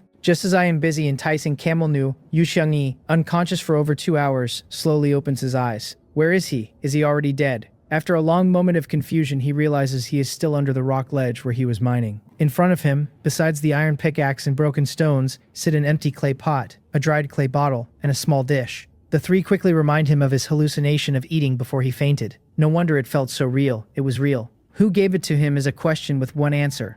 Me, his only friend. He flips through the survival handbook and reads my messages over and over. To most people, they would be ordinary pleasantries, but to him, they are word-for-word miracles. Ever since Director Grandma passed when he was 13, words like care and concern had become unattainable luxuries in his heart. In the next 10 years, his happiest moments were dreaming of Director Grandma. She was the only light and warmth in his dark life. But not everyone is Director Grandma. He had met many people who bullied him because he could not speak up or cry out. Workers on construction sites who openly compared him to women in hair salons, who laughed at how much money it would take to have fun with him. When he could not bear it anymore, he told them he could read lips and asked them not to go too far. They did not restrain themselves, and they did not let him go, because his tears did not stop them. Some had tried to approach him kindly, but he could tell at a glance they were after his decent appearance. Their eyes were full of desire. Only I am different. To me, he is still a brother, a mate. He is content to have me as a friend. He must mind the slabs today. He struggles up, finds that after eating his strength has recovered surprisingly well. Speed up and finish before dark. He grabs the pickaxe and chips at the rock ledge non-stop. Except when his arms are too sore to swing, he never stops. From his first day in this world, with astonishing perseverance and the iron pickaxe's efficiency bonus, he produces almost 20 units per hour, more than 3 times the average. But mining slabs caps at 5 units per hour and the workload is much greater. He does not care. I treat him as a friend and help him in various ways. He wants to reciprocate. He does not want to be a good-for-nothing who only takes. The ding-ding of metal on stone continues until 4 in the afternoon. By then, only 40-odd minutes of daylight remain, and the slabs have piled into a small hill. But he is still 1 piece short of 33 units. From there back to the stone house is at least 15 minutes. He is ashen, trembling, on the verge of exhaustion. Even if he started now, can he make it back before dark? He knows full well how dangerous the wilderness is at night. Blame himself for overestimating his strength, intending to mine all the slabs in one go, and ending up with neither the slabs done nor the safety. Forget it. He will get the last slab first. He squeezes the last potential out of his body and forces himself to swing. Another 10 minutes, the slab half chiseled. A dusty stone falls from the wall. He glances at it, and information appears. Limestone, after calcining in a furnace lime, can be obtained. Limestone. Lime is a stone house material. On the channel, it has been inflated to 50 grams of meat per unit, but no one knows where to find it or how to mine it. Now limestone is in front of him, and mining 1 piece means more nearby. This is huge fortune within easy reach, but his gaze only lingers. 2 or 3 seconds, and then he keeps swinging. Lime is valuable, but he will not survive the night. What good is lime? He just wants to mine the last slab to have an explanation for himself. Nothing else matters. Another 10 minutes, the last slab is collected. His held breath dissipates and he collapses to the ground, near fainting. He uses his remaining strength to flip the handbook to the trade interface and initiate a trade with me. In that instant, he feels incredibly relieved. He has finally helped his friend once. By that time, I have spent the entire afternoon and finally got a halter on Camel New, then placed 2 bags of reed shoots on her back and lead her home. Old Tai greets me, clingy. Before I can even unload, Yu Qiaoni's trade request appears. I assume he is fine because he could send it. Then I see 33 units of slabs in the box. The surprises are not over. After the slabs, he adds 1 unit of limestone. The lime info hits me and I am petrified. What thousands have not found in this region he stumbled onto. A wealth path. Then he adds 38 units of stone, 76 hay, 152 wood, plus an F-rank treasure, and confirms the trade. If I confirm too, all the items are mine for nothing. A bad premonition rises. He cannot be in mortal danger, can he? I send rapid-fire messages asking what is going on. Did he run into danger? Is there anything I can help with? Telling him not to be shy. He does not reply. I send a voice call. A minute passes. Neither accepted nor declined. The premonition strengthens. Connecting his message this morning with what he just traded over, it is very likely he gave me everything he owns. So I think the worst. Has his condition gotten so bad he cannot even reply? Or has he met life-threatening danger with no time to reply? Despite extreme anxiety, all I can do is keep messaging and silently pray he is okay. On his end, he is very tired and very sleepy, only wanting a good rest. But he forces his eyes open to see if the trade has gone through. This is his last obsession. With great difficulty, he reopens his eyes, sees the trade still pending, sees my flood of messages. After several attempts, he concentrates and replies that he is fine and asks me to accept the trade quickly. Seeing a reply, I exhale, then quickly reply that the trade is fine but we have not agreed on a price. He tells me no need, it is all for me, consider it his thanks for my care during this time. As soon as I see this, I know something is very wrong. These words look like a dying message. I refuse to believe he is fine. I cannot imagine that he might be facing a life or death crisis, and yet chose to give all his possessions to me. How much trust is this? The trust changes my mindset. Before, when I dealt with him, I mostly regarded him as a trading partner with luck and potential. Our interactions polite. Now I am genuinely worried about him. After carefully considering my words, I cautiously reply, telling him I do not know what his situation is, but there is a solution to everything, that he cannot easily give up hope, that he should think more about his family and friends, who all surely wish him well. He waits more than 10 seconds before replying that he is an orphan with no family, no parents, no friends. I am stunned and quickly reply, asking why he says no friends. Am I not his friend? I have been worried about him the whole time. He He sees my message and his eyes well up. Even with all the flaws in this world, at the last moment of his life, to have a true friend care about him, he replies thanking me, calling me friend. I tell him if he truly considers me a friend, then first tell me about his situation. No matter what, we will solve it together. He said we are friends, so we should help each other. After he reads, looking at the setting sun, he replies calmly that there is no time. He cannot go back to the wooden house anymore. I press him on why not. Too far, danger on the way. He says he is having a physical issue, but none of that matters anymore, and asks me to just confirm the trade as his last concern. I blurt out asking if it is because of these slabs and limestone. It is obvious. Of tens of thousands in this region, only he found limestone. It would be unscientific if he had not encountered an accident in the process. And remembering his message from this morning about working hard and being fine soon, the things he sent are very likely obtained at the cost of his life. I cannot sit still. I do not know why I hold so significant a weight in his mind, but I can be sure that he considers me a true friend. So I have to do something for him. Without hesitation, I grab 3 F-grade reed shoots and place them in the trade box. Then with an unquestionable tone, I tell him, since you are having a physical issue, these reed shoots can strengthen physique. Eat them all immediately. He sees the F-grade reed shoots, never seen on the market before, can also strengthen physique, and immediately realizes how precious they are. He replies, thank you, but no need. I have no attachment to this world. Death is merely a release for me. I lose it. What nonsense. Release my ass. Do not think you are the only orphan. Bet you are so miserable. Damn it. I also grew up without a father or mother. All my relatives looked down on me. The first thing friends and colleagues said when they saw me was that I had no money. Even my girlfriend said I was useless and broke up with me. Am I not miserable? But I have never thought about dying. If I were constantly seeking death, those who looked down on me would say, see? I told you he was useless. He could not even live. What else could he accomplish? Could I give them the chance to mock my cold ashes? So do not talk about wanting to die in front of me. You do not have a family, right? Then from now on, I am your family. You do not have friends. Then from now on, I am your friend. Moreover, you have now discovered limestone. It will not be long before you can become a big shot admired and worshipped by everyone. Those who used to look down on you and bully you will soon kneel before you begging for your forgiveness and licking your shoes. Do you not want to see that day? I send 4 long messages in a row, then add 1 more. Eat the reed shoots immediately, then run as fast as you can. I just cannot understand. If you are not even afraid of death, why are you afraid of not being able to live? He stares blankly at the messages and then for some reason starts to smile as he reads. And then tears flow as he smiles. Yes, he is not even afraid of death, so why is he afraid of living?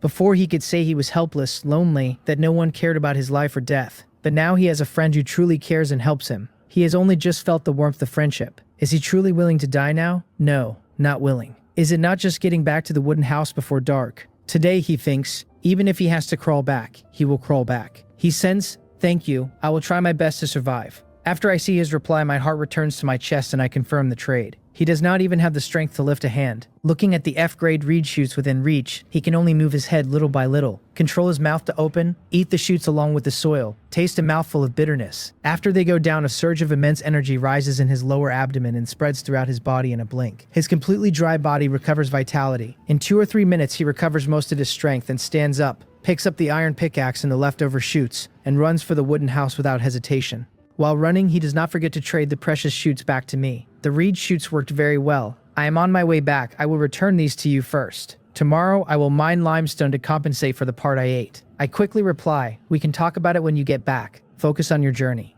Do not get distracted. He says okay. For the next 10 minutes, I keep checking the countdown and his message status. With about 2 minutes of daylight left, he sends that he is here. Good. Worth all my worrying. He thanks me, says I saved him twice today. Seeing him safely out of danger, I am in a great mood, and joke that if he were a girl, he would now be saying that this humble girl has no way to repay her savior, but to offer herself. He stares blankly and thinks despondently that it is impossible. He is deaf and mute. How could he be worthy of me? Being my friend, he is already content. Seeing him not reply, I think I went too far with the joke and tell him not to be angry. I was just joking. He replies that he is not angry, just drinking water. Good. Now let us talk about this trade. He tells me he knows. He will mine limestone as soon as possible tomorrow to make up for the reed shoots he ate. I tell him that is not what I meant. If anyone should make up the difference, it should be me to him. Slabs are very rare on the market right now. Only 13 units have appeared in total, quite valuable. He quickly says he told me already. Those things were all given to me. I do not need to give him anything.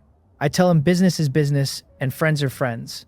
Precisely because we are friends, we should settle accounts clearly, so profit does not affect our friendship. Otherwise, friendship will turn sour. He does not know how to reply. Before he can, I continue, offering him a friendship price for the slabs at 1 grain of rice for 3 units. 35 units total at 12 grains of rice. Lime has always been in high demand. The market purchase is at 50 grams of meat per unit. I will temporarily purchase at this price too, with adjustments later if the price fluctuates. He never expected such a high price. The 13 units of slabs previously sold in the channel were all listed by him. After spending so much time and effort, each unit only traded for 3 units of wood, an outrageously low price that made him give up. Now, my 1 grain of rice for 3 units means each slab is worth 10 grams of meat. In the current channel, at least 30 to 40 units of wood or stone are needed for 50 grams of meat, a more than 10-fold price jump.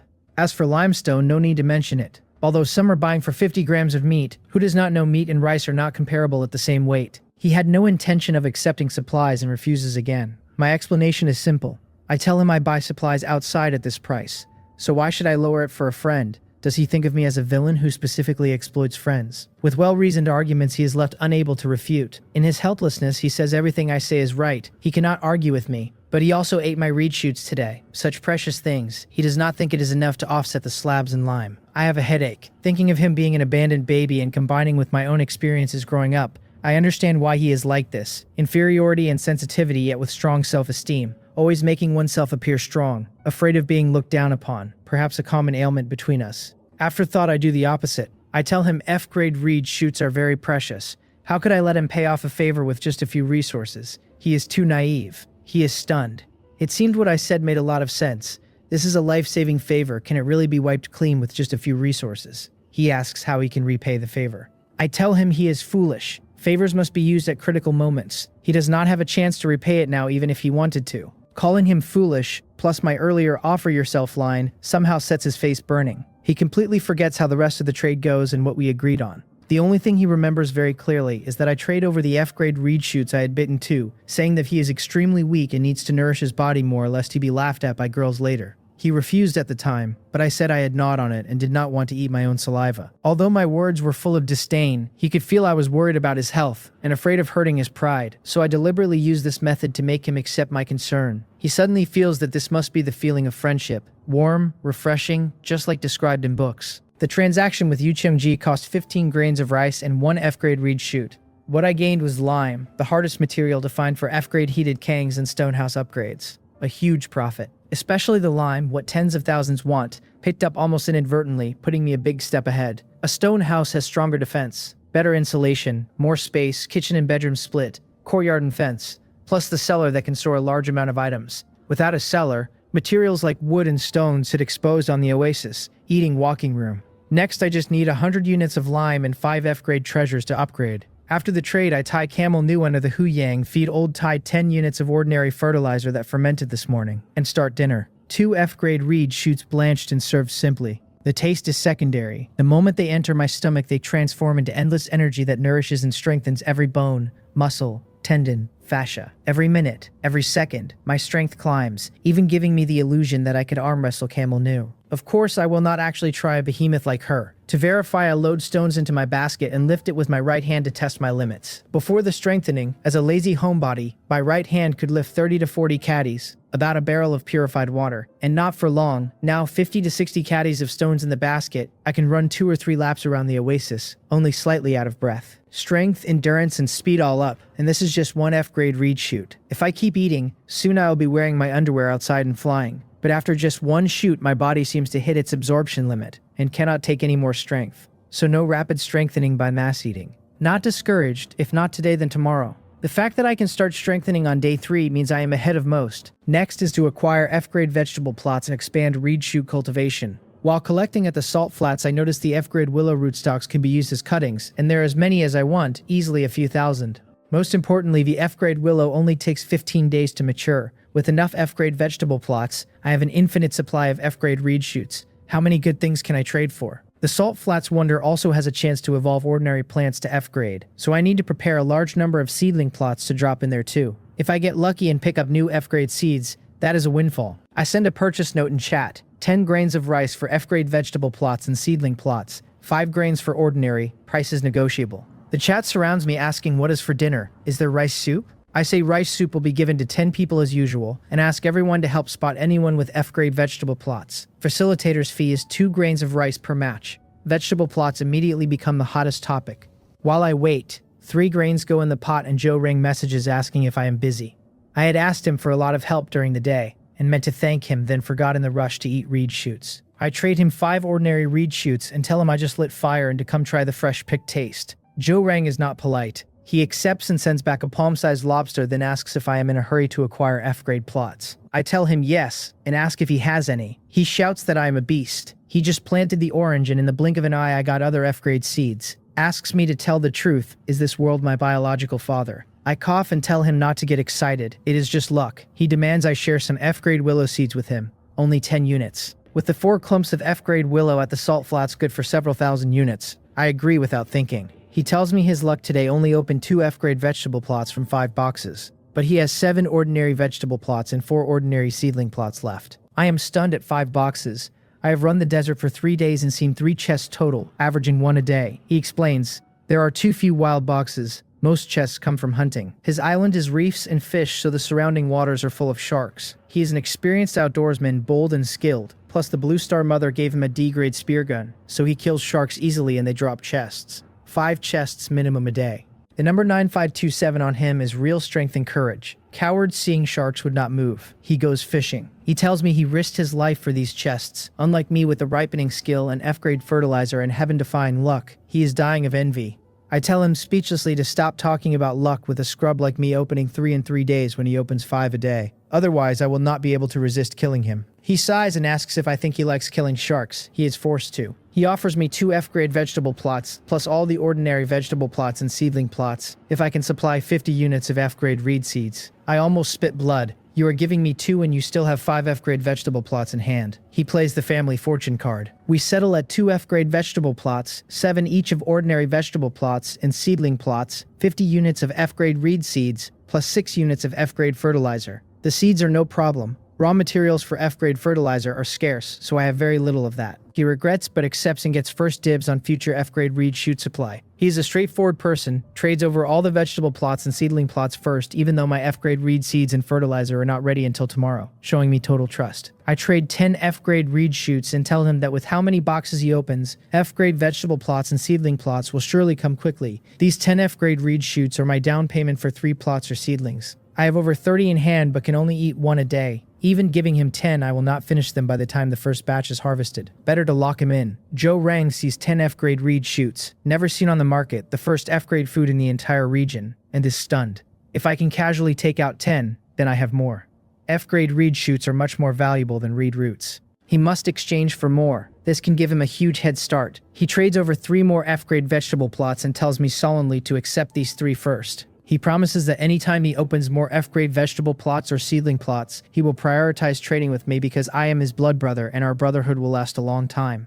I am stunned, accept, and reply that we have a long road ahead. After Joe Rang, I receive 3 more ordinary vegetable plots and 1 ordinary seedling plot while cooking. After dinner and rice soup giveaway, I begin arranging the vegetable plots in the house. When 10 plots lie down, a prompt appears. Detected 10 idle vegetable plots. Do you want to synthesize them into 1 vegetable field? Vegetable field. The description. After synthesis, yield up plus 5%. Can plant different crops together if maturity times are equal. Mosquito leg meat principle. I synthesize. A white flash and the 10 individual plots become a 10 square meter field. Soil deeper and more fertile looking. I pay no special attention and continue browsing the trade channel. Time hits midnight. Today's temperature is significantly lower. I can see my breath, near 0. Wrapped in a thick cotton coat, I plant the 10 reserved dry rice seeds into the field. Then 4 wild strawberries and 20 screaming pepper seeds left from yesterday. Fertilize, water. Intensive farming. Smooth and flowing. I subconsciously glance at the field info. All right by noon tomorrow. Excellent. I return to the wooden bed contentedly and lie down.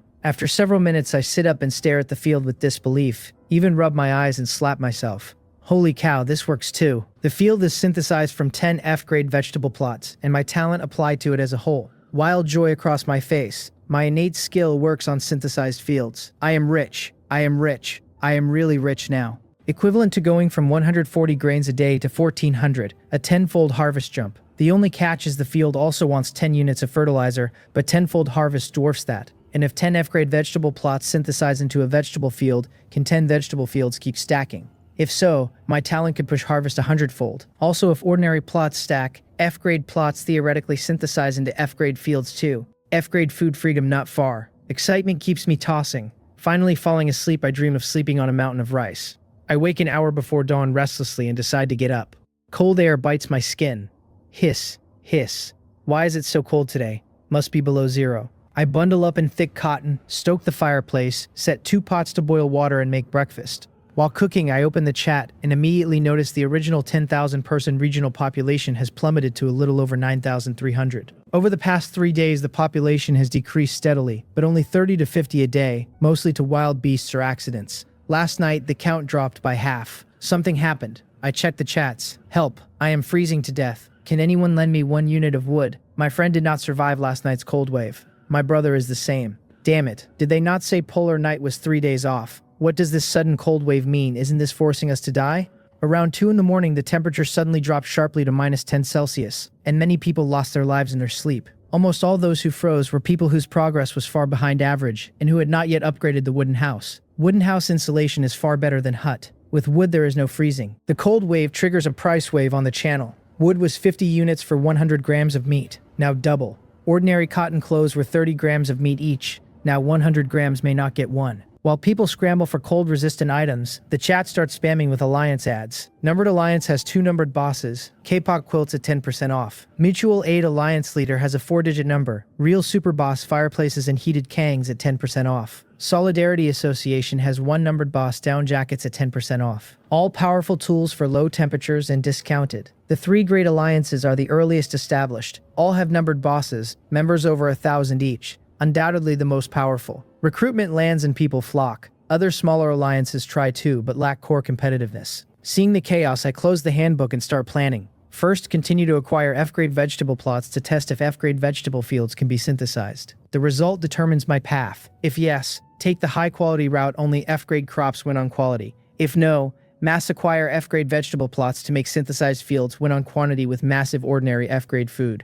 Second, collect F-grade dung quickly to stockpile fertilizer for the polar night. Third, lure the Camel Bro family back, harvest all F-grade willow as Camel Bro feed. The family is future travel and a key fertilizer source. Finally, monitor Yu Chung-yi's progress. If she can collect enough lime before the polar night, with the Kang built and stone house upgraded, my survival odds jump. Today's daylight is 6 hours, tomorrow 4, the day after 2, only 12 hours of preparation time left. Whether Yu Chung-ji can mine 200 units of lime in 12 hours becomes the key. I wash with hot water and eat breakfast. When 9 o'clock hits, I step out. Old Tai bends to rub. I play with it a while, feed it 10 units of ordinary fertilizer fermented overnight. Old Tai immediately spits out a wooden chest and uses its mouth to bite the fertilizer for itself. The chest is blood-stained with sandwolf fur stuck to it. I had slept lightly last night and even groggily went out to urinate twice, but did not notice the sandwolves at all. Without Old Tai, I might not even know how I died. I need to buy a toilet quickly. Do not go out at night if at all possible. Inside the chest sits cheating jump rope, F-rank treasure. Counter tampered. 1 jump counts as 10. You deserve to own it. With the warm reminder that if my husband is forcing me to lose weight, then use this to humor him.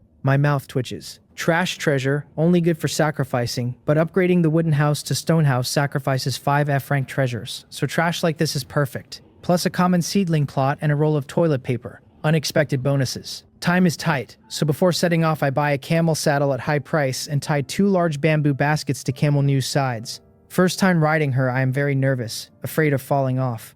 But Camel Mew walks and trots steady and not slow. 1 person and 1 camel arrive at the salt flats in 20 minutes. Camel Bro and Camel Sis surround Camel Mew the moment they see her, nosing her and gurgling, asking why she did not come home last night and why she was ridden by a 2-legged beast. I feel guilty. Yesterday afternoon, to get back fast, I went behind the parents' backs and used fresh shoots to coax Camel Mew into coming home with me. Will she tell on me? Will the parents beat me up for taking their daughter home overnight? While I am thinking, the family's intimate time ends and they go back to leisurely breakfast as if nothing happened. Courage growing, I use reed shoots to trade for 2 more sets of camel halters and 4 extra large bamboo baskets. Under friendly communication, I exert great effort and finally manage to put work clothes on Camel Bro and Camel Sis, officially making them members of the company. The labor contracts and previously promised shares I waive on the excuse that the family is illiterate. With the family added, the next stretch is dedicated frantic scavenging. I harvest all the F-grade reed. 2 trips with the 4 camel team get it back to the Oasis. I do not let go of the F-grade reed roots that can be used as cuttings. 3 full large baskets, 4 or 500 units. The other 3 baskets full of ordinary reed roots. Then a load of ordinary reed shoots, at least 1,000, almost emptying the entire salt flats. Finally, the F-grade dung. The first 3 days I carried it box by box, inefficient and exhausting. Now 6 large baskets in one trip empty out the salt flats and the foot of the small mountain. 231 units total. I had wanted some ordinary reed and dung too, but it is already 2:30 p.m. and dark is half an hour out, so I give up. Back at the Oasis, hungry all day, I have just put rice in the pot when Yu Qiangyi trades over 80 units of limestone. I ask why she does not upgrade her stone house first with so much. She says no need. She kept half. I do not believe it for a second. How could she mine 160 units in less than 6 hours? Even stone does not yield that high. After thinking, I message her to show me the other half. If it is real, I will accept. She does not reply for a long time and I smile bitterly. Anyone with so much limestone would upgrade their own house first, then hoard the rest to sell at a high price for huge profit. Originally, I thought if she upgraded first, I would be happy to be second. But this guy is something else. She does not use the limestone she mined herself, but instead gives it all to me first. Terrifyingly straightforward. Looking back at how we met, what I gave was just food. The most valuable item, nothing more than F-grade reed shoots. She is definitely a friend worth getting to know deeply. I quickly send a message thanking her for looking after me so much, reminding her that yesterday I said business is business between friends. We cannot let profit harm our friendship, so I propose we split the limestone evenly and upgrade the stone house together. After a while, she replies that this is okay. She withdraws the trade and resends 40 units of limestone and clicks confirm. I quickly put up 70 grains of rice, and just as I am about to confirm, she sends that she will give me the limestone I need to upgrade, and that as for the rice, she already has enough to eat. I tell her upgrading also requires 5 F-rank treasures she could trade for them. She tells me no need, she will exchange for them with limestone later. Headache. It was one thing to share the hard-earned limestone with me, but now she even wants to give it free. This is no longer just a matter of favor. No matter how much I try to persuade her, she will not budge. She has dug into a hole and will not listen. Fine, I will help her collect a set of F-rank treasures when I collect mine. I trade 10 F-grade reed shoots and tell her mining limestone must be exhausting. She knows the effects, please do not refuse. Otherwise, she is not treating me as a friend, and I might as well not accept the limestone. She accepts. After the trade, I open the survival handbook and check my purchase orders. 10 grains of rice for F-rank vegetable plot and seedling plot. 5 for comment, price is negotiable. Plenty of comments below, mostly haggling over prices. But the most popular comment is a verbal attack. The unscrupulous merchant Yuk Jinhyun maliciously inflates market prices, affecting fairness. Effective immediately, the 3 great alliances in this region, numbered, mutual aid, solidarity, jointly ban the unscrupulous merchant Yuk Jinhyun. All members forbidden from any transactions with him. Otherwise alliance membership revoked, and all benefits reclaimed. At this moment, Lee Ryong-byung is full of ambition and high spirits. He personally established the first alliance in this region, the Numbered Alliance, brought his childhood friend in to make it the only alliance with 2 numbered bosses, and used last night's cold wave with a kapok quilt to absorb a large number of people. Members near 2,000, the recognized largest force. On Blue Star, Lee Ryong-byung was an ordinary worker. In this world, everything goes smoothly. Sometimes he even feels he is the son of destiny. The only thing that makes him unhappy is that a small fry named Yuk Jin-hyun acquired supplies at several times the price, drawing everyone to me while leaving him with no one. He felt his son of destiny authority challenged. Intolerable. He sent a message to the Mutual Aid Alliance and Solidarity Association leaders. The 3 great alliances hit it off, and they sanctioned me. Members forbidden from trading with me, kicked out, and benefits doubly recovered if discovered. Unless I publicly apologize and promise to abide by their rules, I am permanently sanctioned. He never expected that as soon as the blockade order was announced, hundreds of small alliances followed suit. Members of the 3 great alliances were already nearly 40% of the regional population, and with so many small alliances cheering, the vast majority started verbally attacking me. I had been busy all day and had no time to look at chat. When I see this, I find it inexplicable that the so-called 3 great alliances have all declared war over my purchase order. To clarify, I switch to chat and find the screen filled with criticism. That guy named Yuk Jin-hyun is trash, sends rice soup every day looking like a good person but treats us like dogs fighting for food for his amusement. Most disgusting. Gives away dishwater too. We have dignity. Why should we be insulted like dogs? He even used fish scales and entrails dogs would not eat to exchange for an F-rank treasure and made others say it was voluntary. Anyone with sense knows he forced them. I used to think he was a good person, but now I see his true colors. I laugh in anger. They were the ones crying and begging for rice soup and dishwater. I gave it free out of kindness, and that is wrong. Twisting facts, slandering.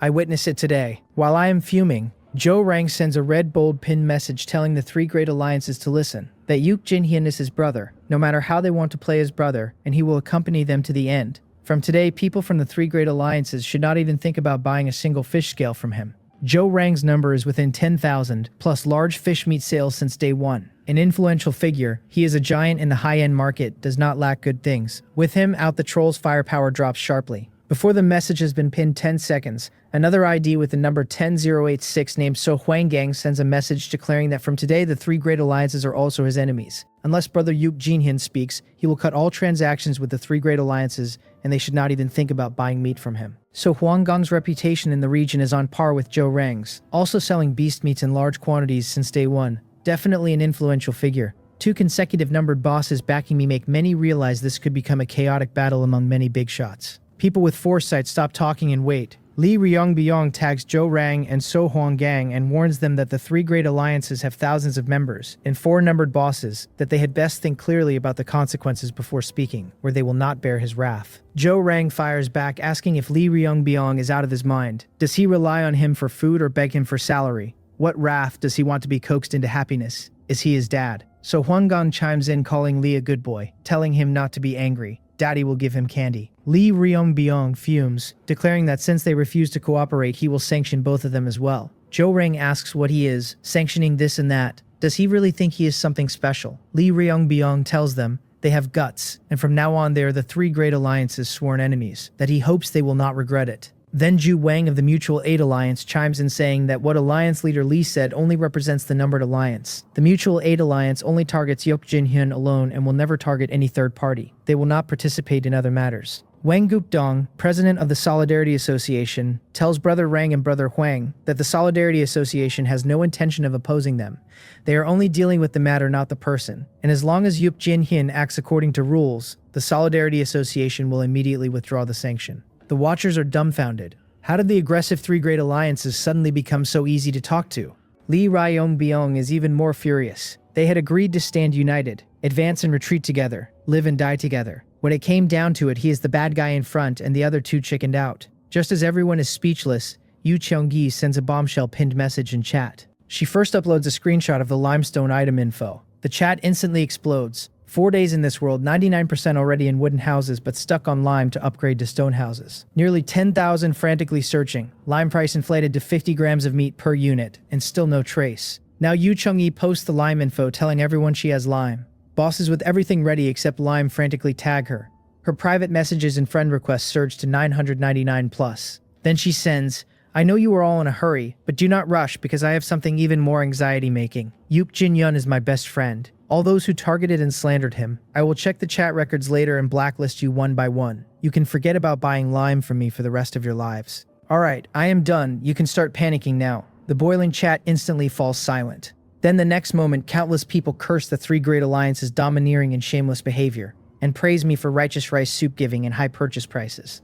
Those who had targeted me apologize and start cursing the three great alliances, claiming they were misled. Meanwhile, the people from the three great alliances and hundreds of smaller alliances are collectively going crazy. They had finally waited for lime to appear and were mercilessly told they had permanently lost the right to buy. The leaders' guts turned green with regret. If they had known, they should have endured longer until they had lime in hand. Wang Gukdong sends a message calling it a misunderstanding, telling me Brother Rang and Brother Huang are both good friends of his, and good brothers with me, so he and I are also good brothers. A case of the flood washing away the Dragon King Temple, and hurting our own people. I directly ignore him and send the message I had prepared, tagging Li Ryongbong, Zhu Wang, and Wang Gukdong, telling them they think I blocked their path to wealth. Alright then, I will show them what truly blocking a path to wealth means. If they want to fight, let us fight to the end. Whoever chickens out is a grandson. I post a new purchase order, 2 caddies of reed shoots, or 20 grains of rice for F-rank vegetable plots and seedling plots, various F-rank treasures and cold-resistant items, 1 caddy of reed shoots or 10 grains of rice for ordinary vegetable plots and seedling plots. Spring, if you have other good things, screenshot and leave a message. Following the order is a long list of transaction blacklists, the 3 great alliances and hundreds of smaller alliances. Once blacklisted, they cannot leave messages, let alone trade. The reaction is even bigger than Yu Cheongji's bombshell. Lime was indeed a good thing, but Stonehouse upgrade resources are also massive, especially the sacrifice of 5 F-rank treasures. Out of reach for ordinary people right now. Lime concerned only that small handful of bosses. My order affects everyone. The 3 great alliances offered 100 grams of meat for F-rank treasures. I directly give 20 grains of rice. A full 600 grams, 6 times the amount, and rice is more filling than meat. Reed shoots are even more exaggerated. 2 caddies is a full 1,000 grams. Even an idiot knows who to sell to now. Most importantly, I posted a sky-high price. Will the 3 great alliances follow suit? If they do not, they will not even receive a single hair. If they do, the so-called blockade order they have been making a fuss about all day becomes a joke.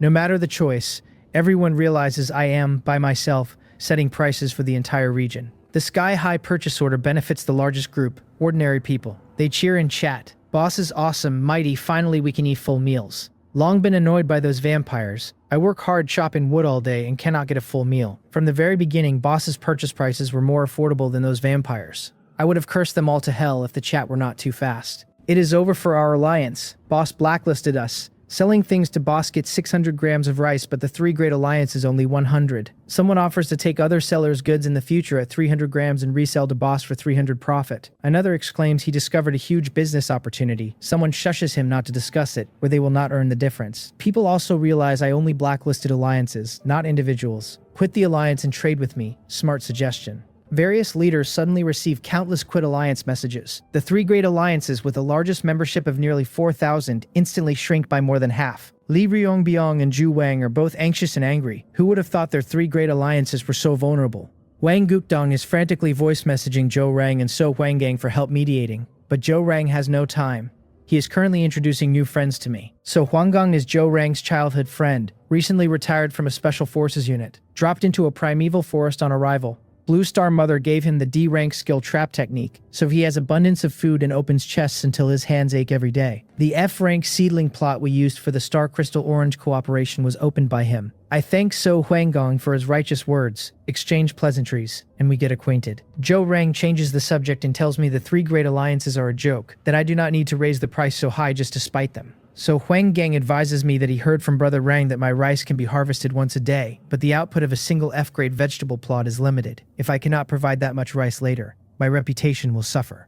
I tell them with a smile not to worry, the increase isn't entirely out of spite. As time passes, more and more people are finding food. Channel listings of food keep climbing. Seeds for various grains and vegetables have always been in short supply, which means everyone has seedling plots, not just a few, otherwise seeds would not be this scarce. People with seedling plots, even without fertilizer, will start gradually harvesting from day 7. From the day the polar night descends, a large amount of food will flood the market. These 3 days are the last chance to acquire resources with food. After 3 days, even raising prices may be too late. They are intelligent and immediately understand. Both follow suit and raise prices to acquire resources. When only I had raised prices, Li Ryongbyong figured one person could not handle a market of nearly 10,000. Now seeing 2 more, he just thinks they have gone crazy. Is it not better to acquire at low prices? Why raise 6-fold? Are you out of your minds? I do not care what Li Ryongbang thinks. I look at the messages under the order, painful and happy at once. The unprecedented price brings out good things hard to find on the market. F-rank seedling plots,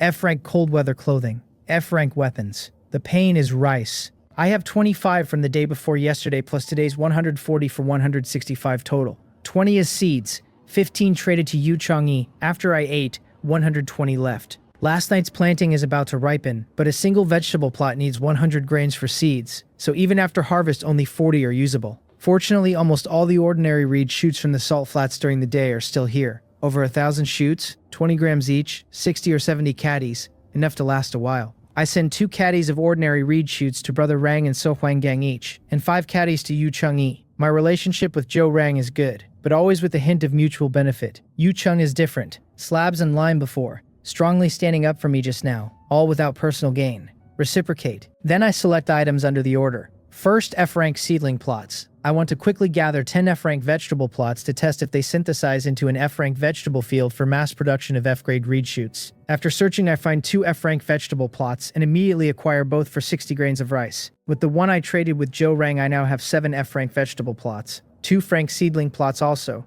After discussion, 4 caddies of ordinary reed shoots each. Next, the spring. The Oasis is currently only 200 square meters, not even as spacious as some large apartments, and many materials sit in the open. If it really upgrades to a stone house, 200 is definitely not enough. Kitchen and bedroom are separate plus a courtyard. Among more than 300 pages of messages, 8 miniature springs are for sale plus an unexpected surprise. Small spring F-rank treasure produces a small amount of fresh water daily. Foundation of an oasis. Each small spring expands the oasis by 1,000 square meters and randomly grants a small patch of forest. The 8 miniature springs go easy at 16 caddies of reed shoots. The small spring seller insists on 60 grains of rice and refuses to budge. Honestly, one small spring equals 10 miniatures plus a forest. No loss. I do not haggle and acquire it. F-rank pants and quilt the seller only wants rice. I arrange a trade for an hour later. Since rice is the only hard currency, even borrowing fish and meat from Zhou Rang and So Huanggang would not work. Many good things in the messages, but I can only drool until tomorrow afternoon's harvest. The chat is lively again. Voices boast that boss really keeps his word, that they just traded an F-rank vegetable plot for 20 grains of rice, 3 or 4 days of full meals. Others ask if I will send them rice water for the next few days. One brags about asking for reed shoots because he is tired of meat.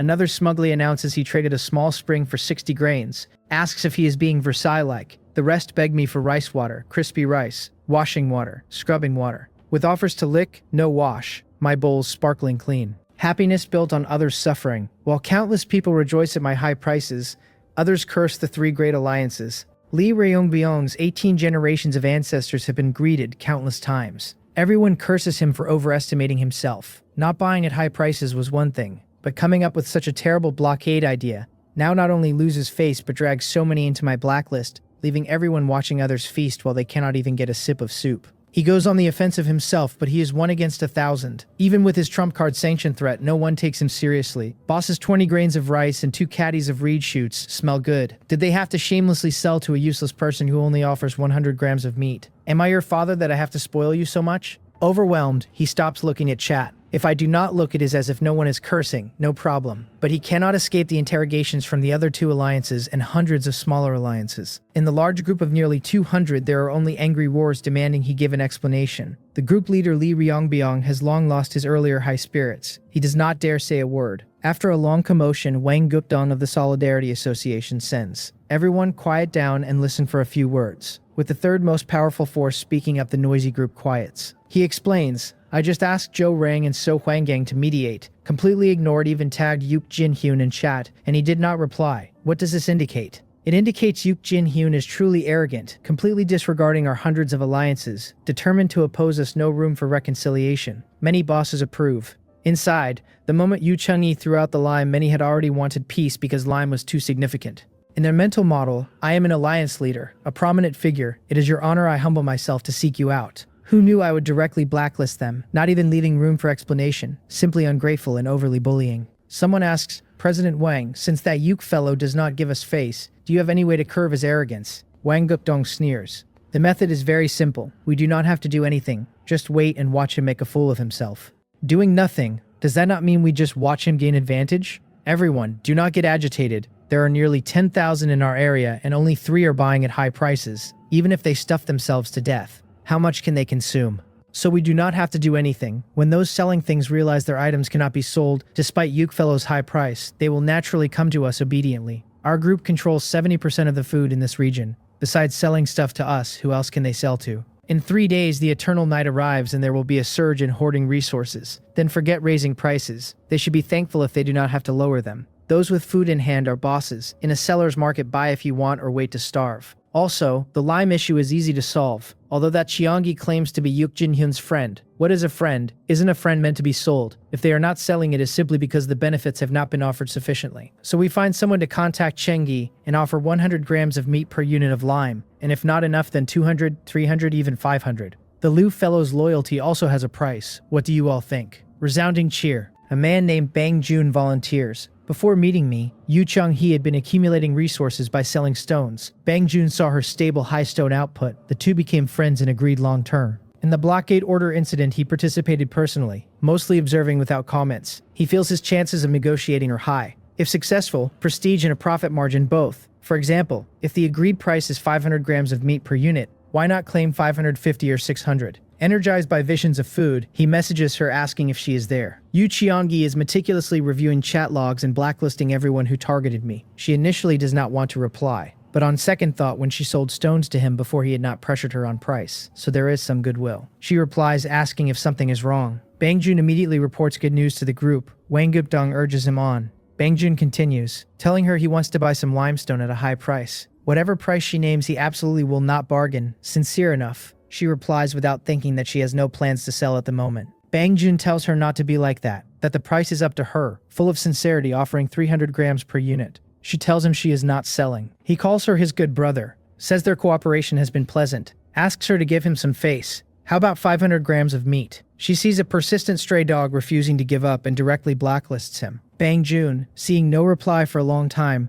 thinks she must be tempted, and considering. He does not rush, instead reports the good news to the group, earning unanimous praise. Nearly 200 bosses then patiently wait in the group for good news. By 4:20, the crops in the patch are ripe. The 4 wild strawberries have grown nearly 100 fruits, each thumb-sized and bright red. The 20 screaming peppers have all grown to over a meter tall, covered with screw-shaped green peppers. Even before harvest, a spicy aroma subtly fills the room. 290 green peppers harvested, enough for at least a month. No need to keep planting.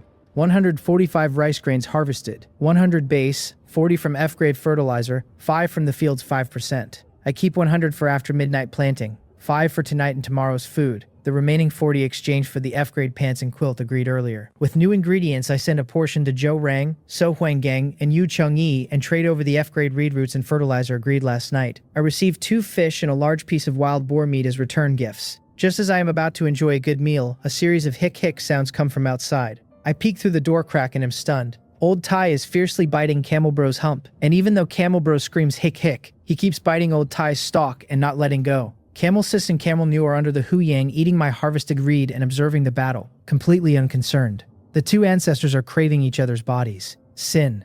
I bundle up and go out to mediate. The sun set over an hour ago, temperature directly below 0. As soon as I push open the door, cold air hits me and I stumble. A thin layer of frost covers the ground. This damn weather, 30 to 40 during day and below 0 at night. Absurd. I act peacemaker. No matter how much I plead, the 2 ancestors will not let go. I cave and use fertilizer and reed shoots to coax them like children, finally getting them to bury the hatchet. Since I am out, I drop the springs into the small puddle. The next moment, the yellow sand around the oasis turns into soil and grows countless green grasses, finally forming a large oasis. The expanded oasis is roughly the size of 4 basketball courts. To the north, a small patch of lush green oleaster trees, about 7 or 8 meters tall, 10 total, each adorned with golden yellow small flowers. The puddle in the middle increases to about 10 square meters, barely a small pond. The water inside is over a meter deep, crystal clear to the bottom, a thin layer of ice on top. The oasis is now covered in green grass, and the Camel Bro family, seeing so much fresh food, stops eating reed and starts nibbling at the greenery everywhere. I need to set up a shed quickly to shelter them and to keep them contained lest they eat the entire oasis.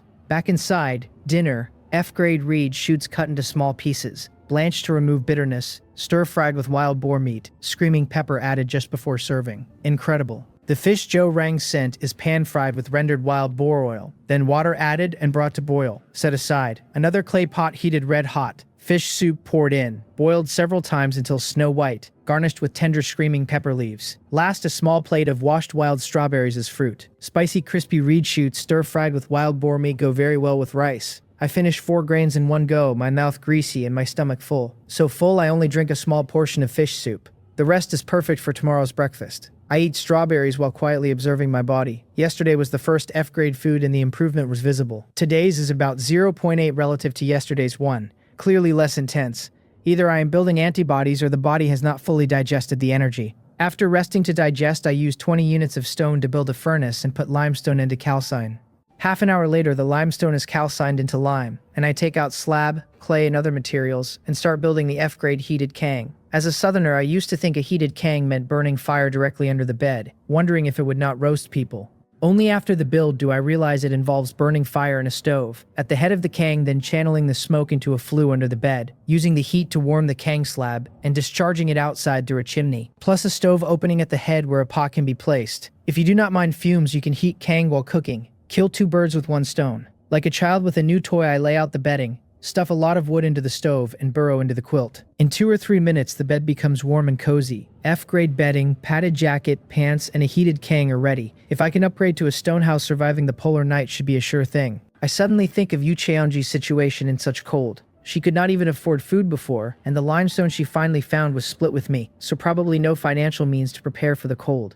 Last night's wave dropped to -10 Celsius, and it will be even colder tonight. If she gets sick, it would be a huge problem. I decide to give her the F-grade self-heating blanket. With my F-grade kang having 1 or not is irrelevant, and she gave me 40 units of lime without asking for materials in return. I trade the blanket. Bro, I have only used this twice. If you do not mind, make do for now. In such cold weather, straw alone is not enough. Do not let yourself get sick. Knowing she has strong self-esteem, I add, you absolutely must not refuse. You gave me lime and I accepted. If you do not accept a blanket from me, then you are not treating me as a friend. She had just finished eating and was hesitating whether to exchange some lime for cold weather items first, before she can decide the blanket appears. Originally, she does not want it, but seeing my message, she finally clicks agree. After the trade, she looks at the blanket close at hand, and the thought keeps surfacing. Others care about you because they consider you a friend, not for any other reason. You are deaf and mute, born with a disability. What are you thinking? After a long day, she takes out a small mirror and carefully examines the person in the mirror. Her face is devoid of color, pale and gaunt, her once bright eyes filled with bloodshot exhaustion. But putting that aside, she has a well-defined melon seed face, delicate features, slightly high cheekbones giving an impression of cold beauty and aloofness. The sculpted features plus naturally sharp phoenix eyes make her constantly exude a cold aura that warns others to keep their distance. Besides exceptionally high attractiveness, she has a devilish figure rivaling supermodels. 171 centimeters tall, shoulders and hips of equal width. The most perfect 9-head body ratio. Rolling hills, wasp waist, narrow back, perfectly straight legs. Descriptions barely scratch her grace. The only minor flaw, perhaps from her disability and past, is that she unconsciously hunches her shoulders and back, walks mostly with head down, hardly daring eye contact, a sign of lack of confidence and insecurity that prevents her temperament from fully displaying. Even so, on Blue Star she still attracted persistent admirers. She knows her appearance is passable enough to be called a beauty. But what does that matter? Who would like a mute who cannot even say I like you? Who would constantly accommodate a deaf person who cannot hear a sound? Knowing it is impossible, why keep hoping? She quickly puts down the mirror, face filled with a bitter smile. People who are destined not to be in the same world should not try to force their way in. As a cripple like her, having a true friend to rely on should be enough. After a silent sigh, she adds wood to the fire pit, wraps in the F-rank self-heating blanket, and lies down on the hay. Meanwhile, I am browsing on the heated bed. With all the rice gone, no good items are tradable, but ordinary goods can be exchanged for reed shoots. A livestock shed blueprint. By consuming wood and dry grass, build a roughly 50 square meter shed for shelter. A silage room. Ferment plants into feed that is more palatable, more nutritious and shortens livestock growth. Similar function to compost bin. A water purification pond. Camel Bro and family have been drinking from the pond, unsanitary for humans and animals to share. I spend 2.5 caddies of reed shoots for these 3, but when I prepare materials and try to build the livestock shed, I find the wooden house cannot have attached buildings, and the silage room is the same. I have to wait. I keep browsing until midnight, then rush to the vegetable plot to plant 100 dry rice seeds, fertilize, water. Intensive farming. After all this, I return to the heated bed and fall into a deep sleep. The night passes silent. When I wake, the sky is still dark. Handbook says today's daylight is only 4 hours. Sunrise at 12, currently a little past 9. Still early, I snuggle under the covers and open the handbook. 3 more F-grade vegetable plots and 5 F-rank seedling plots in the messages. Adding the 7 I have already, if I get these 3 I can test F-grade vegetable field synthesis. Plus an F-grade upgrade coupon that can upgrade an ordinary item to F-grade, magical, and an F-grade lantern that dispels darkness, deters wild beasts, provides protection at night. Sellers want only rice. Arranged to trade at 4:30 p.m. Then I glance at chat. Regional population dropped by another 300 plus. Not even polar night and mortality nears 10%. I cannot imagine how many will be left after polar night. Just as my mood grows heavy, Joe Rang messages asking if I have eaten. I tell him not yet, and ask what is up. He tells me it is good I have not eaten, and to come over, he will treat me to morning tea. I am dumbfounded. One of us is at sea, the other in the desert, separated by hundreds of thousands of miles. How am I supposed to go? Could Brother Rang be confused from sleep? As I am dazing, a strange prompt hits me. Friend Joe Rang invites you to the Senior Activity Center to attend a gathering. Do you accept the invitation? Friendly reminder, the Senior Activity Center is a special building. All attack actions prohibited. You can return at any time during the gathering. Senior Activity Center. Gathering. Am I dreaming? I pinch my thigh. Intense pain confirms not. Joe Rang urges me to hurry up and come over since old Huang and he are already there waiting. The urging makes it even more bizarre, even giving me the illusion that I am still on Blue Star being urged for a drink. Forget it. Since I can return at any time, I will go and see. I quickly wash up and accept. My vision goes black. The next moment, I open my eyes in a small room about 20 square meters. In the middle, a wooden square table. On the table, a clay pot filled with charcoal grilling fish, crabs, shrimp, seaweed, a ceramic teapot with steam rising. 2 middle-aged men stand by the table, one broad-shouldered and muscular, the abdominal muscle hunk type, the other in camouflage with a buzz cut and sharp bright eyes. A tough guy, a few words. Joe Rang asks if I recognize his voice. I exclaim and ask if those muscles are trying to charm thousands of young girls. He grins and tells me that is exactly the effect he is going for. Amid hearty laughter, he opens his arms for a bear hug. Then So Huang Gang shakes my hand and tells me his name and to call him Old Huang. I greet him and apologize for making them wait. He waves it off, says he just arrived too. After a few pleasantries, the 3 of us take seats. Joe Rang pours tea and proudly asks how about it. Called here so early, is it not a surprise? Absolutely. I press him to tell me what the senior activity center is about. He takes a sip and tells me he knows I am eager but to relax. Let us eat while we talk. The fish, shrimp, and crabs on the charcoal basin turn golden brown. Joe Rang brings in salt and a minced chili sauce and starts brushing while grilling. We devour, especially the grilled oysters, with chili sauce. After 2 grilled fish, 1 lobster, and a dozen oysters, I pick up a bamboo cup. The water tastes of pine. Joe Rang explains he wanted wine or tea, but the market had none, so he had Old Huang pick pine needles. So Huang Gang chimes in.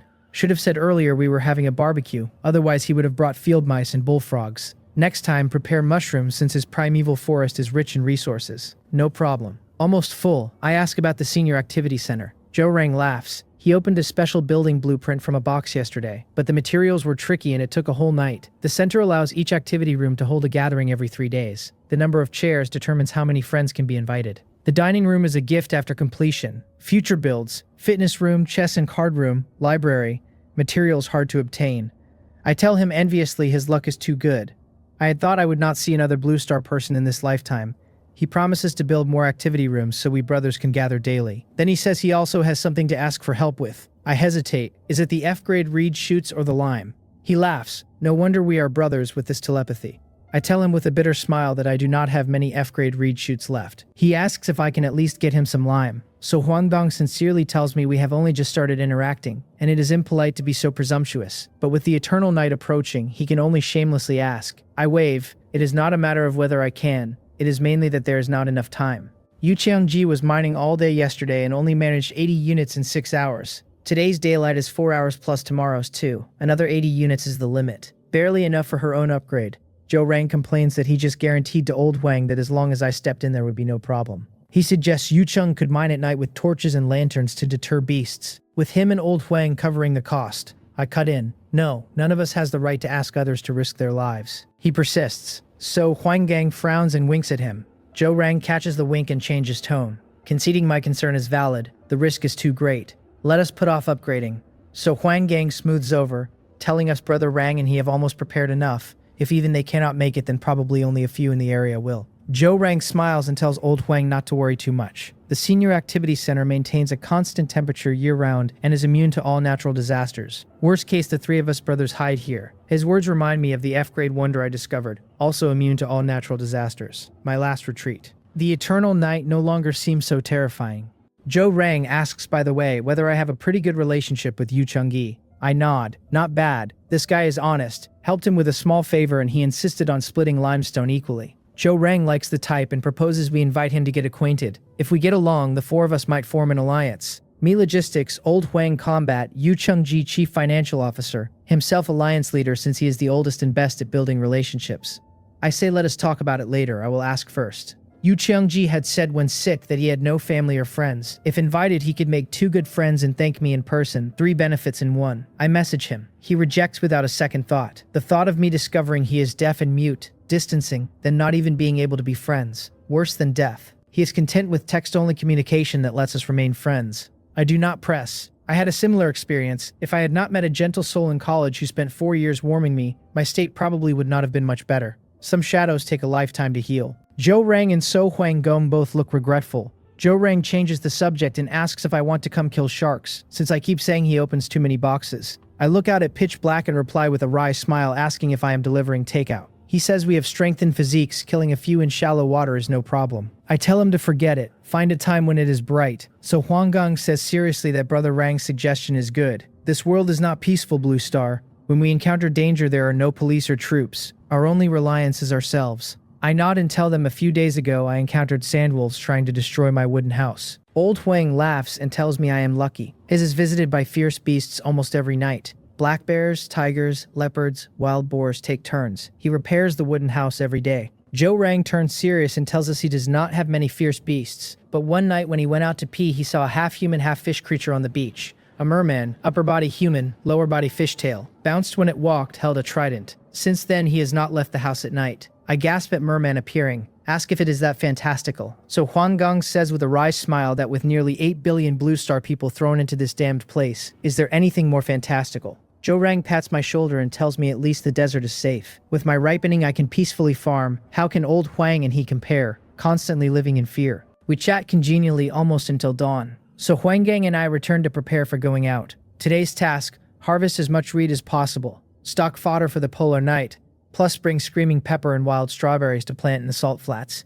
and see if I can get lucky. After dressing the Camel Bro family for work, the sun rises. The past few days the desert hit 40 Celsius within minutes. Today the salt flats temperature is only in the 20s, like early autumn. Strange. Today's daylight is only 4 hours, so I cut reed vigorously with the stone sickle. The crude tool is slow. After 3 hours, less than a tenth of the 4-acre forest is harvested and my back feels broken. During harvest, I find a treasure chest in the reed bushes. Glancing at Camel Bro, I mutter that we should exchange Camel Bro's 10 years of single life. Open for me. Inside is a black serrated sickle. Lucky serrated sickle, F-rank treasure, obsidian sickle with lucky 1 enchantment, 10% chance of double harvest, with the warm reminder about the evil warding sword manual self-castration surprise. Vegetable fields yield jumps another 10%. Awesome, my Camel Bro, plus a stone axe, basically trash. I peel a pile of tender reed cores for Camel Bro as reward. 40 minutes till dark. I sow the screaming pepper and wild strawberries but get a prompt that the salt flats are not suitable. Helpless, I browse the channel, no food seeds but plenty of ordinary plant seeds. I ask Joe Rang to buy camel thorn and Hu Yang seedlings. Plant them, hurry back. Just as I tie the family under the Hu Yang, Yu Chungi messages asking me to guess how much limestone he mined today.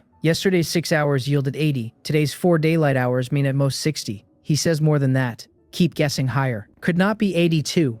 Keep going higher, my eyebrow twitches. Could not be over 100. The correct answer is 146. There is also a tongue-out emoji. My heart pounds like a drum. 146 plus yesterday's 80. Yu Chongji and I can upgrade our stone houses tonight. But quickly something is wrong. I message back asking how it could be more than yesterday today. Did something unexpected happen? Is she injured? Has she returned home? Seeing my first concern is not the limestone but her safety. Warmth spreads through her heart. Ever since Director Grandma passed, she has not felt cared for in a long time. After calming, she replies that I should not worry. She has safely returned. The reason she minds so much today is because she bought 3 explosive fruits from the market. I exhale and tell her the fact that she thought of using explosive fruit is awesome. She replies with a faint smile that it was just a coincidence. She trades over 73 units of limestone. I quickly tell her the total is 113 units, and I will give her rice at 20 grains per unit, but only half today. Rest in a day or two. She tells me again the lime is a gift. We are friends. I smile wryly. Li Ryongbyong and Wang Gukdong have been mentioning her, willing to buy lime at 500 grams of meat per unit. 113 units worth at least 100 caddies of meat. Astronomical. I had thought of helping her acquire 5 F-rank treasures as payment, but at sky-high prices not even 50 would be enough. Regardless of value, the mere fact that she is willing to sell me lime at this crucial moment is a huge favor. I will never accept it free. No matter how I argue, she refuses supplies. When pressed, she uses my own words against me, asking did I not say she owed me a favor? Consider this limestone as repaying it. I had only said that casually. Afterthought, I send a message telling her I have a vegetable plot and can harvest at least 1,450 grains of rice every day. That I truly do not lack food. That if she does not accept supplies, this friendship really cannot continue.